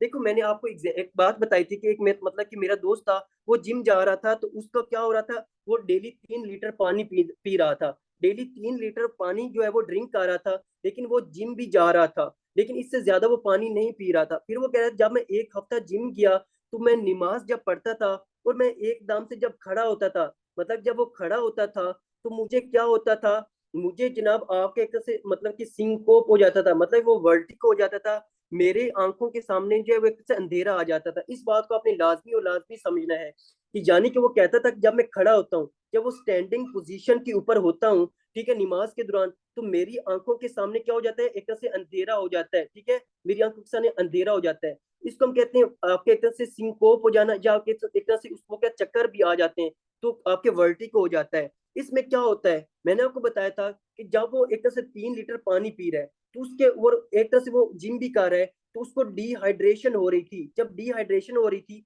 तो उसका प्री लोड कम हो रहा था, यानी कि उसका स्ट्रोक वॉल्यूम एक तरह से कम हो रहा था। एक तो ये बात थी, ठीक है। दूसरा क्या था, जब वो स्टैंडिंग पोजीशन के ऊपर होता था, तो मैंने आपको अभी क्या बताया कि स्टैंडिंग पोजीशन के ऊपर, ठीक है, स्टैंडिंग पोजीशन के ऊपर जो मरमर मैंने आपको बताया है, उसके ऊपर मैंने आपको क्या बताया, मैंने ये बताया कि जब स्टैंडिंग पोजीशन के ऊपर होते हैं, तो आपका जो मरमर्स होते हैं वो क्या होते हैं, जो आपका जो एक तरह से जो स्टैंडिंग पोजीशन होती है उसके अंदर आपका जो ब्लड वॉल्यूम होता है हार्ट के अंदर, वो क्या हो जाता है, जो प्री लोड हो जाता है वो कम हो जाता है। इस बात को आपने समझना है, यानी कि जो स्टैंडिंग पोजीशन होती है, स्टैंडिंग पोजीशन के ऊपर आपका क्या होता है, प्री लोड कम हो जाता है। जब प्री लोड कम होगा तो ऑटोमेटिक आपका स्ट्रोक वॉल्यूम भी कम होगा। दूसरा ऊपर से वो कह रहा है उसको डिहाइड्रेशन बहुत ज्यादा हो रही है जिम जाने की वजह से, और मैं 3 लीटर पानी पी रहा हूँ, तो उसका क्या हो सकता है, उसका एक तरह से जो ब्लड वॉल्यूम है वो कम हो रहा है, ठीक है, तो उसका एक तरह से जो ब्लड वॉल्यूम कम हो रहा है, उसका स्ट्रोक वॉल्यूम और ज्यादा, यानी कि दोनों कंडीशन के अंदर उसका स्ट्रोक वॉल्यूम बहुत ज्यादा कम हो रहा है। तो क्या होता है, उसकी ब्रेन की तरफ ब्लड कम जाएगा, जब उसके ब्रेन की तरफ ब्लड कम जाएगा, उसके आंखों के आगे अंधेरा आ जाएगा। अक्सर लोग आपसे शिकायत करते हैं, डॉक्टर साहब जब मैं बैठा होता हूँ और जब मैं एकदम से खड़ा होता हूँ मेरे आंखों के आगे अंधेरा आ जाता है, ठीक है। तो आपने उसको कहना ये सिंकोप हो रहा है आपको, आपने कहना चक्कर भी आते हैं, अच्छा आपने कहा आपको वर्टिगो हो रहा है, क्यों हो रहा है, आपने कहना कि यार इस तरह है, जब आप खड़े होते हो तो आपका क्या होता है कि आपका जो एक तरह से हार्ट के अंदर क्योंकि ब्लड वॉल्यूम कम आ जाता है, वेनस रिटर्न, एक आप एकदम से खड़े होते हो, स्टैंडिंग मैनूवर आपके आपके अंदर होता है, इसकी और बहुत सारी काजेज हैं, ठीक है। इस टॉपिक को मतलब इस टॉपिक के लिहाज से मैं आपको बता रहा हूँ, जब वो खड़ा होता है तो उसका स्टैंडिंग मैनूवर एक तरह से होता है, वेनस रिटर्न कम होता है, और वेनस रिटर्न कम होने की वजह से स्ट्रोक वॉल्यूम कम होगा, ब्रेन की तरफ ब्लड वॉल्यूम कम जाएगा, तो उसको क्या होगा, उसकी आंखों के अंदर उसकी आंखों के आगे अंधेरा हो जाएगा, ठीक है, उसको सिंकोप होगा, इसको हम कहते हैं सिंकोप हो जाना, चक्कर आ रहे हैं तो वर्टिगो भी होगा। तो इससे क्या होगा कि आपका मतलब कि ब्रेन को ब्लड वॉल्यूम कम जाता है, ठीक है, तो ये आपने कहना है। फिर इसमें क्या होता है कि क्योंकि आपका जो एओर्टिक स्टेनोसिस है, ठीक है, अब यानी कि आपकी अपर एक्सट्रीमिटीज जो होंगी उनकी तरफ ब्लड वॉल्यूम का कम जाना, और उनकी जो वेसल्स होंगी उनकी तरफ जो ब्लड वॉल्यूम है वो कम जाता है, तो अब उसकी जो पल्सेस होगी हैं, जो पल्सेस वगैरह होगी वो कम हो जाएंगी, सिंकोप हो जाएगा, क्योंकि ब्रेन की तरफ जो ब्लड है वो कम जाएगा, क्यों मतलब अब इस कंडीशन को हम जो कहते हैं ना, यानी कि सिंकोप हो जाना या अपर एक्सट्रीमिटीज की तरफ वीक पल्सेस जाना, इस कंडीशन को हम कहते हैं पल्सुस पार्वस इटार्डस, ठीक है, यानी कि इस कंडीशन को कहते हैं पल्सुस पार्वस, ठीक है, क्या कहते हैं आपका एक तरह से पल्सुस आपका पल्सुस पार्वस, ठीक है, क्या कहते हैं आपके पल्सुस पार्वस इटार्डस, पल्सुस पार्वस इटार्डस कहते हैं। अब पल्सुस पार्वस इटार्ड अगर आपसे कोई पूछे कि पल्सुस पार्वस इटार्डस क्या है, तो आपने कहना है कि यार ये पल्सुस पार्वस इटार्डस जो होता है ना, इस कंडीशन में क्या होता है कि आपका एओर्टिक स्टीनोसिस होता है, जब आपके एओर्टिक वाल का स्टीनोसिस होता है वो आपका स्क्वीज हो चुका होता है, तो क्या होता है कि उससे जो ब्लड है, ठीक है, उससे जो ब्लड है वो बाहर कम जाता है, वो अपने में से जो ब्लड है उसको बाहर जो है वो कम पंप करता है, क्योंकि स्टीनोज हो चुका है ना, जब वो ब्लड को बाहर कम पंप करेगा तो इसका मतलब हम कह सकते हैं उसका स्ट्रोक वॉल्यूम कम हो जाएगा, जब उसका स्ट्रोक वॉल्यूम कम हो जाएगा, एओर्टिक स्टीनोसिस होगा, तो आपका उसका स्ट्रोक वॉल्यूम कम हो जाएगा, जब स्ट्रोक वॉल्यूम कम हो जाएगा तो क्या होगा, आपकी एक तरह से जो आपकी अपर लिम्ब है, ठीक है, जो आपकी एक तरह से अपर लिम्ब है, ठीक है, उनकी तरफ ब्लड वॉल्यूम कम जाएगा, जब ब्लड वॉल्यूम कम जाएगा तो उनकी तरफ जो आपको पल्सेस होंगी वो आपको वीक मिलेंगी, ऐसे ही है ना। फिर जब आपका एक तरह जब ब्लड वॉल्यूम स्ट्रोक वॉल्यूम ही कम हो रहा है तो आपकी ब्रेन की तरफ ब्लड वॉल्यूम कम जाएगा, जब ब्रेन की तरफ ब्लड वॉल्यूम कम जाएगा तो क्या होगा कि आपके ब्रेन को हाइपोक्सिया होगा, ठीक है, तो अब क्या होगा, एक स्ट्रोक आपको यानी कि आपको क्या हो जाएगा, ब्रेन स्ट्रोक हो जाएगा, ठीक है, इसको कहते हैं ब्रेन स्ट्रोक हो जाएगा, या फिर हम कह सकते हैं कि इसको क्या हो सकता है, इसको सिंकोप हो सकता है, ठीक है, तो ये अगर आपसे कोई पूछे कि पल्सुस पार्वस इटार्डस का क्या मतलब होता है, आपने सिंपली इसको कहना है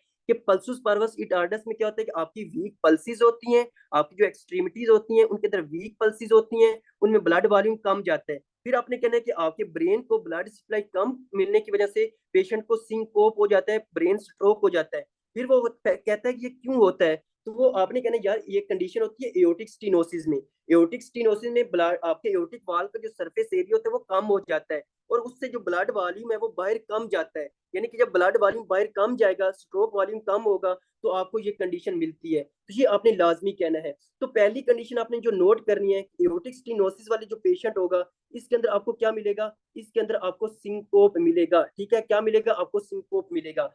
फिर आपने कहना है कि क्या होता है कि जब इसके अंदर सिंकोप मिलता है तो और क्या चीजें होती हैं, देखो आपका एक इंपॉर्टेंट कॉन्सेप्ट है जिसको आपने लाजमी और लाजमी क्लियर करने हैं, वो आपसे पूछते हैं कि जो एओर्टिक स्टीनोसिस होता है, ठीक है, यानी कि जो एओर्टिक स्टीनोसिस होता है इसके अंदर आप कौन सा हार्ट फेलियर देखते हो, बहुत ही इंपॉर्टेंट बात है, इसके अंदर आप कौन सा हार्ट फेलियर देखते हो, तो आपने कहना है कि एओर्टिक फेलियर के आपका एओर्टिक स्टीनोसिस के अंदर जो हम हार्ट फेलियर देखते हैं, आपने कहना है कि आपका सिस्टोलिक हार्ट फेलियर नहीं होता, आपका सिस्टोलिक हार्ट फेलियर नहीं होता, आपने कहना है इसके अंदर हम एक तरह से डायस्टोलिक हार्ट फेलियर देखते हो, बहुत ही इंपॉर्टेंट कॉन्सेप्ट है, ठीक है, ये आपने लाजमी क्लियर करना है कि डायस्टोलिक हार्ट फेलियर आपको देखने को मिलता है। अब ये डायस्टोलिक हार्ट फेलियर क्या होता है, आपको पता है कि आप इसमें आपका हार्ट डायस्टोल नहीं करता, सिस्टोल तो कार होता है, कॉन्ट्रैक्ट तो कार होता है, लेकिन वो डायस्टोल यानी कि रिलैक्स नहीं होता। अब इससे क्या मतलब होता है, एओर्टिक स्टीनोसिस के अंदर होना तो सिस्टोलिक हार्ट फेलियर चाहिए, लेकिन डायस्टोलिक हार्ट फेलियर क्यों हो रहा है, तो एक चीज आपने लाजमी यहाँ पे क्लियर करनी है।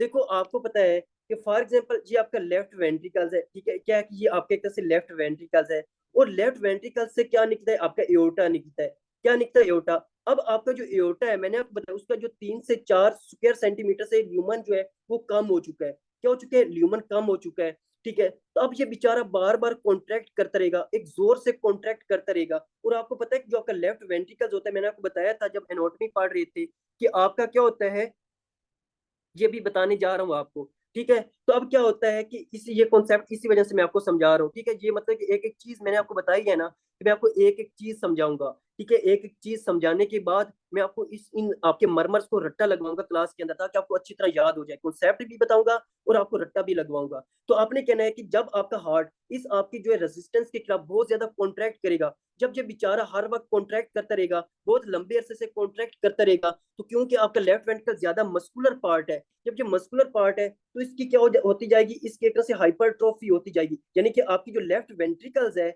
इसकी क्या हो जाएगी, एक तरह से जो मसल की जो साइज होता है वो एक तरह से इंक्रीज होता जाएगा। जैसे आप जिम में जाते हो, मसल के ऊपर स्ट्रेस लगाते हो, तो आपका आपको पता है स्केलेटल मसल की हाइपरप्लेजिया नहीं होता, उनका हाइपरट्रॉफी होती है। तो सेम इस तरह आपके हार्ट के वाल्व हैं, इनकी हाइपरट्रॉफी होती जाएगी, ठीक है। जब इनकी हाइपरट्रॉफी होगी, ठीक है, तो इस कंडीशन में क्या होता है कि जब आपकी लेफ्ट वेंट्रिकल्स की हाइपरट्रॉफी होती है, ठीक है, यानी कि एओर्टिक स्टेनोसिस होने की वजह से लेफ्ट वेंट्रिकल्स की हाइपरट्रॉफी होती है, तो इस दौरान आप देख रहे हो, आप क्या देख रहे हो कि जनाब इस दौरान आपकी जो हार्ट की जो वाल्व हैं, लेफ्ट वेंट्रिकल्स की जो वाल्व हैं, ठीक है, यानी कि जो लेफ्ट वेंट्रिकल्स की जो दीवारें हैं, जो इनकी वाल्व हैं, ठीक है, यानी कि वो वाली वाल्व नहीं जो आपके हार्ट के वाल्व होते हैं, यानी कि जो इसकी दीवारें हैं, ठीक है, जिसको मतलब इस तरह लिखते हैं, वो आपका वाल्व इस तरह होता है।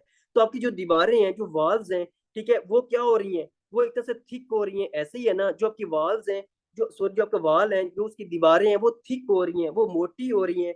जबकि अगर आप इसको देखो तो इसके अंदर जो ल्यूमन है, जो कैविटी है, जो कैविटी है वो क्या हो रही है, वो कम हो रही है। तो ठीक है, ये आपने कहना है कि आपका क्या होगा, ऐसी कंडीशन जिसके अंदर आपके वेंट्रिकल्स की हाइपरट्रॉफी हो जाए, उसकी वाल की थिकनेस इंक्रीज हो जाए, उसकी जो वाल होती है, उसकी जो दीवार, उसकी थिकनेस इंक्रीज हो जाए, अंदर से कैविटी जो ल्यूमन कम हो जाए, तो इसको इस की हाइपरट्रॉफी को हम कहते हैं कॉन्सेंट्रिक हाइपरट्रॉफी। मैंने आपको पहले भी बताया था, हम दोबारा भी इसके बात करेंगे कार्डियोमायोपैथी के अंदर। इसको हम कहते हैं कॉन्सेंट्रिक हाइपरट्रॉफी। क्या हम देखते हैं कॉन्सेंट्रिक हाइपरट्रॉफी, तो आपने कहना कॉन्सेंट्रिक हाइपरट्रॉफी में आपने याद रखना है कि जो कॉन्सेंट्रिक हाइपरट्रॉफी होती है वो हम एक तरह से डायस्टोलिक हार्ट फेलियर के अंदर देखते हैं। क्या होता है कि हम एक तरह से डायस्टोलिक हार्ट फेलियर के अंदर देखते हैं।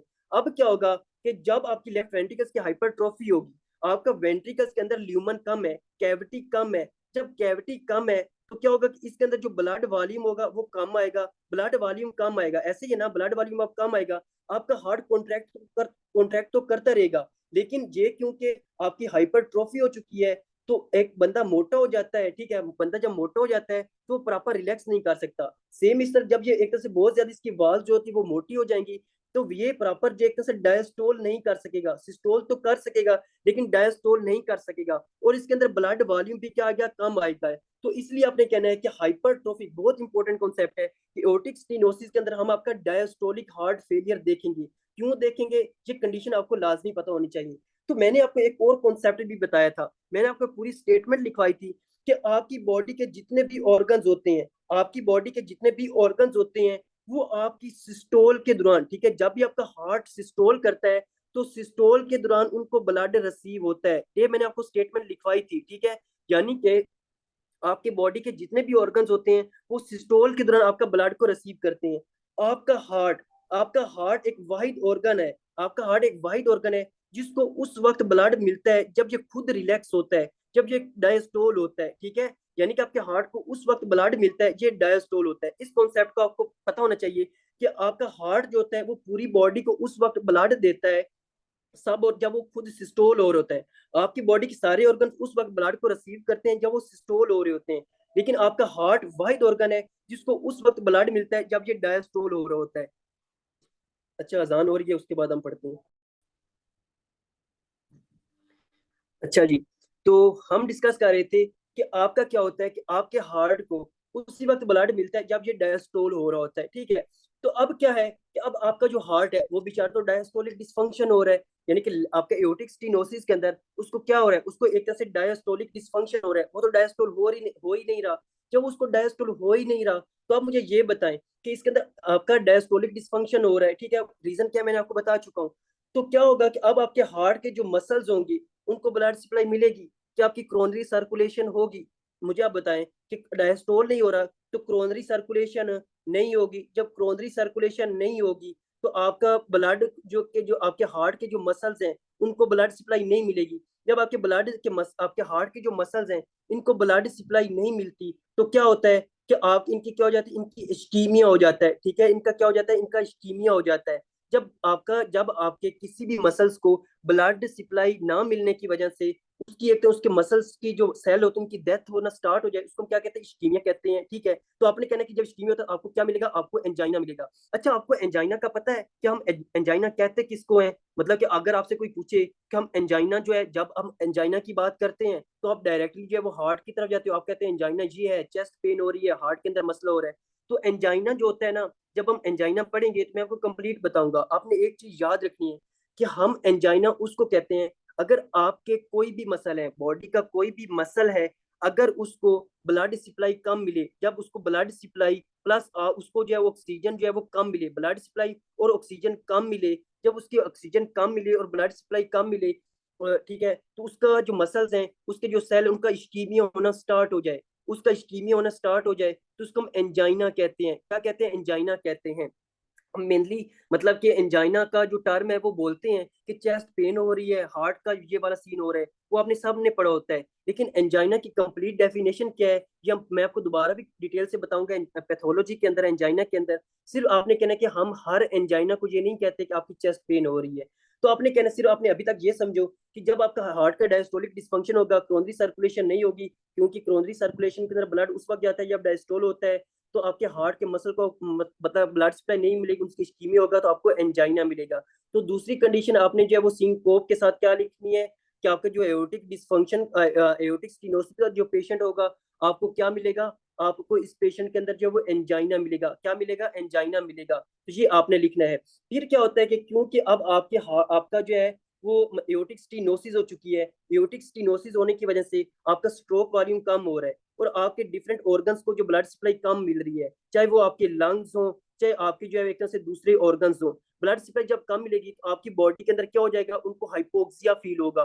ठीक है, जब हाइपोक्सिया फील होगा तो क्या होगा कि आपकी एक तरह से जो है वो आपका जो सिस्टेमिक सर्कुलेशन की तो वैसो डायलेशन होती है, लेकिन लंग्स की क्या होगी, इनके अंदर जो है वो एक तरह से वैसो कॉन्स्ट्रिक्शन होगी। जब वैसो कॉन्स्ट्रिक्शन होगी उसके साथ ब्रोंको कॉन्स्ट्रिक्शन भी होगी। वैसो कॉन्स्ट्रिक्शन और ब्रोंको कॉन्स्ट्रिक्शन होने की वजह से आपको क्या मिलेगा, आपको डिस्निया मिलेगा, आपको सांस लेने में तंगी होगी। आपने एओर्टिक स्टेनोसिस में आपको हाइपोक्सिया होता है, हाइपोक्सिया होने की वजह से आपको डिस्निया मिलता है। तो तीसरी कंडीशन आपने क्या लिखनी है कि हमें एओर्टिक स्टेनोसिस के अंदर आपको क्या, आपके पेशेंट को क्या होगा, उसको सांस लेने में मसला होगा, उसको डिस्निया होगा। तो आपको विद रीजन इन चीजों का पता होना चाहिए, ठीक है। ये आपको यहाँ तक पता चल गया।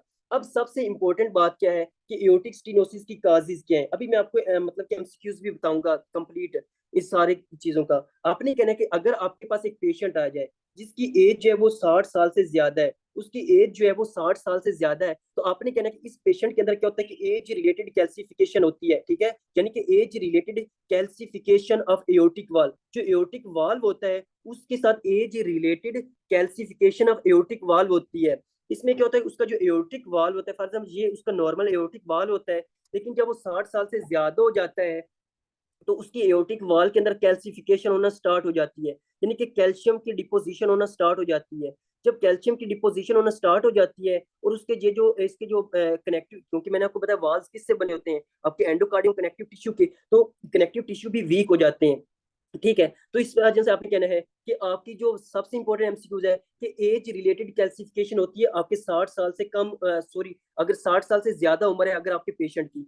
लेकिन आपने कहना है कि अगर एक पेशेंट आपके पास है वो यंगर हो, उसकी जो एज है वो 40 हो, यानी कि 40 साल हो, 40 साल से कम हो, तो आपने कहना है इसके अंदर जो एओर्टिक स्टेनोसिस की मेन वजह होगी वो आपका एक तरह से बाइकास्ट एओर्टिक वाल्व होता है, ठीक है। यानी कि हो सकता है कि ये जो पेशेंट हो इसके अंदर जो है वो बाइकास्ट एओर्टिक वाल्व हो। मैंने आपको बताया ना कि आपके जो एओर्टिक वाल्व होते हैं इसके 3 कस्प होते हैं, ठीक है, यानी कि इसके नॉर्मली 3 लीफलेट्स होते हैं, 3 कस्प होते हैं। लेकिन अगर एक पेशेंट हो वो 40 साल का हो, उसके जो है वो एओर्टिक वाल्व के 2 कस्प हो, उसको हम कहते हैं बाइकास्ट एओर्टिक वाल्व। उसके अंदर जो है वो आपके एक एओर्टिक स्टेनोसिस देखने को मिलेगा। अब ये जो बाइकास्ट एओर्टिक वाल्व है ना, ये हम रिप्रोडक्टिव सिस्टम में देखेंगे, ये आपका टर्नर सिंड्रोम में आता है, यानी कि हमारे पास एक टर्नर सिंड्रोम होता है जिसमें आपके 45 क्रोमोसोम होते हैं, 45 क्रोमोसोम होते हैं, उसको टर्नर सिंड्रोम कहते हैं।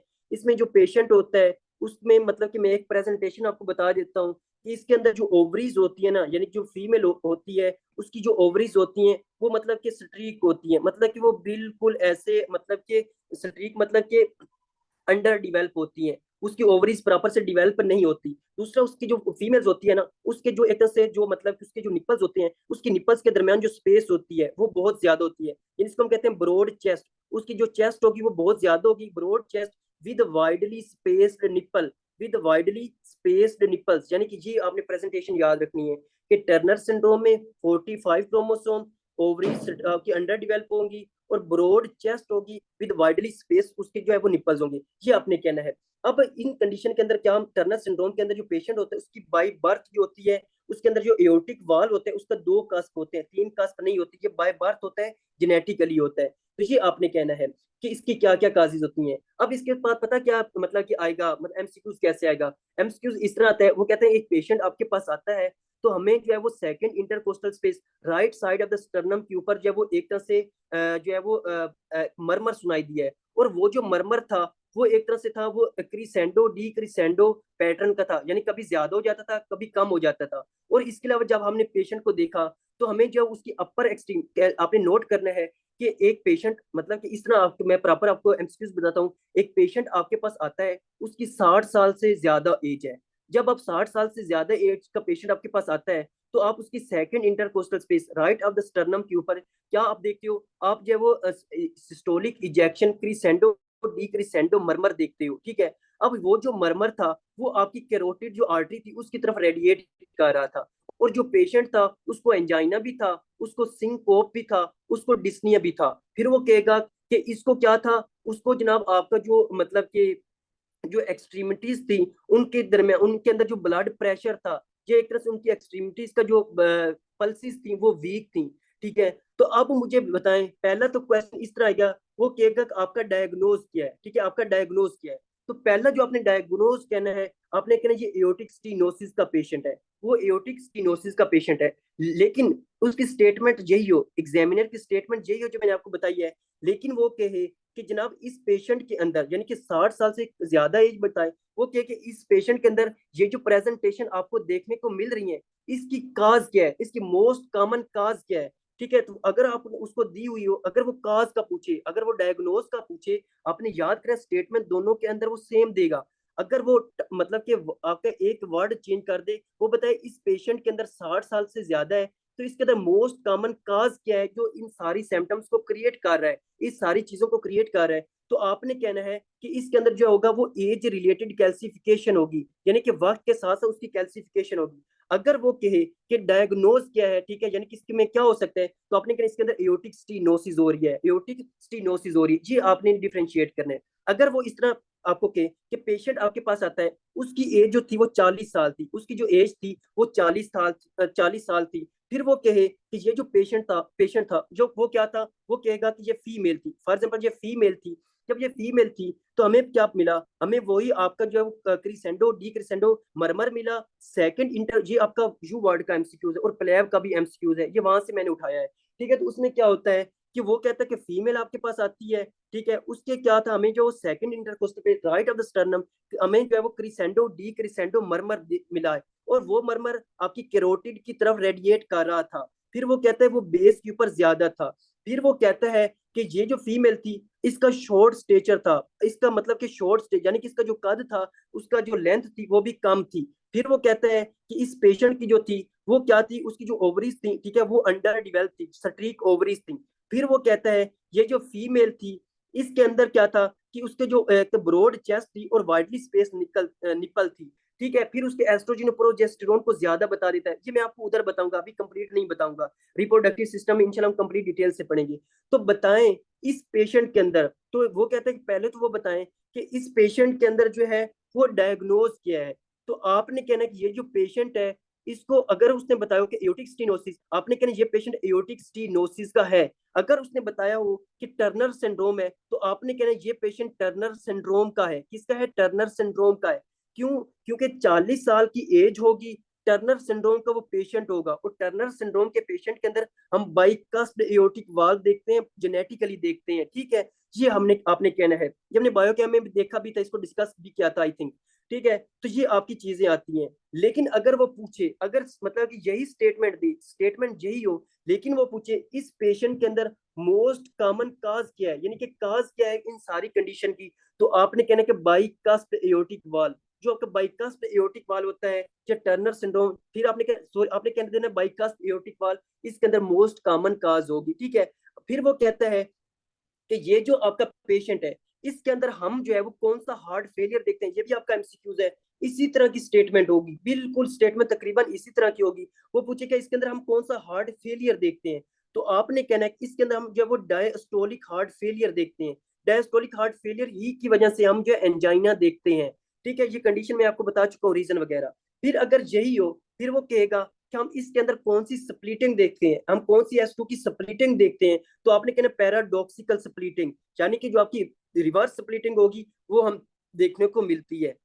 ये आपने लाजमी और लाजमी इस आपके वाल मतलब कि जो मरमर मैंने आपको बताया है, ये आपको कंप्लीट पता होना चाहिए, ठीक है। अब जो आपका आपने याद रखना है कि जब भी आप सिस्टोल करते हो, ठीक है, सिस्टोल के दौरान यानी कि जब भी कॉन्ट्रैक्ट करेगा, तो आपको पता है कि जो आपका लेफ्ट वेंट्रिकल का जो प्रेशर होता है वो ज्यादा होता है, क्योंकि वेंट्रिकल सिस्टोल कर रहा होता है, जबकि आपका जो एओर्टिक प्रेशर होता है वो कम होता है, क्योंकि आपका वेंट्रिकल्स कॉन्ट्रैक्ट कर रहा होता है अभी तक, और आपका क्या होता है कि आपके एओर्टा के अंदर प्रेशर कम जाता है। आपने कि लेफ्ट वेंट्रिकल का प्रेशर ज्यादा होगा और एओर्टिक का प्रेशर ज्यादा होगा। अब लेफ्ट वेंट्रिकल का प्रेशर क्यों ज्यादा होगा, मैंने आपको बताया है कि आपका एक तरह से क्या होगा कि ब्लड बाहर भी कम जाएगा, ब्लड बाहर कम जाएगा। दूसरा क्या होगा, क्योंकि स्टीनोसिस हुई पड़ी है, और दूसरा इसका वेनस ऊपर से जो लेफ्ट एट्रियम आएगा उसके थ्रू ब्लड भी ज्यादा आएगा, तो लेफ्ट वेंट्रिकल्स के अंदर जो ब्लड वॉल्यूम भी ज्यादा हो जाएगा, जिसकी वजह से ब्लड वॉल्यूम ज्यादा होगी, इसका प्रेशर भी ज्यादा होगा। तो आपने कहना सिस्टोल के दौरान एओर्टिक, क्योंकि ब्लड एओर्टा के अंदर कम जा रहा है, तो आपने कहना सिस्टोल के दौरान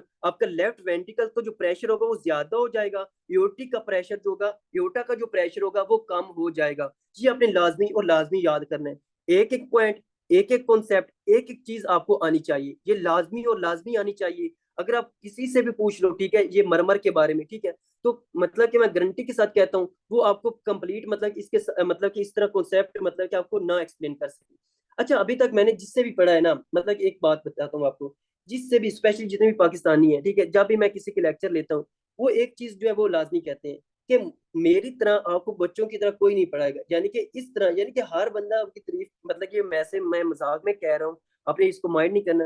वो कहता है कि यानी कि इस तरह आपको बच्चों की तरह कोई नहीं पढ़ाएगा, यानी कि हर बंदा यही कहता है कि मैं अच्छा पढ़ा रहा हूँ। अब मैं ये नहीं कहूंगा कि मैं बहुत अच्छा पढ़ा रहा हूँ, लेकिन मैं सिर्फ आपसे ये रिक्वेस्ट कर रहा हूँ, ठीक है, कि आपको मैं डिटेल से पढ़ा रहा हूँ, ठीक है, और आपको एक एक कॉन्सेप्ट आना चाहिए। अगर आपके कॉन्सेप्ट क्लियर है तो मेरा मतलब कि मेहनत जाया नहीं जाएगी। आपको एक एक कॉन्सेप्ट के ऊपर फोकस करना है, एक एक चीज के ऊपर फोकस करना है। फिर मरमर के अंदर स्पेशली आपने जो है वो दो चीजें अपनी लाजमी करनी है। पहले, जिससे मैं आपको कॉन्सेप्ट क्लियर करवा रहा हूँ, कॉन्सेप्ट आपके क्लियर होनी चाहिए। दूसरा, आपका जो रट्टा इसके अंदर होना चाहिए ना, मैं कहता हूँ इस तरह का होना चाहिए जिस तरह किसी का नहीं होता। इसको आपने फिर आपने याद करना है कि इसके अंदर हम कौन सा मरमर देखते हैं। लाइक आप अच्छी तरह याद करोगे, रट्टा लगाओगे, तो आपको ऑटोमेटिकली आपके माइंड के अंदर जो है वो इसकी रीजन भी आ जाएंगी। ये आपने लाजमी और लाजमी कहना है। अब ये था आपका टाइम, इतना ही था, तो हमने जो है वो एओर्टिक स्टेनोसिस के मरमर देखे हैं। अब मुझे जल्दी से बता दें, यहाँ तक आपको क्लियर है, यहाँ तक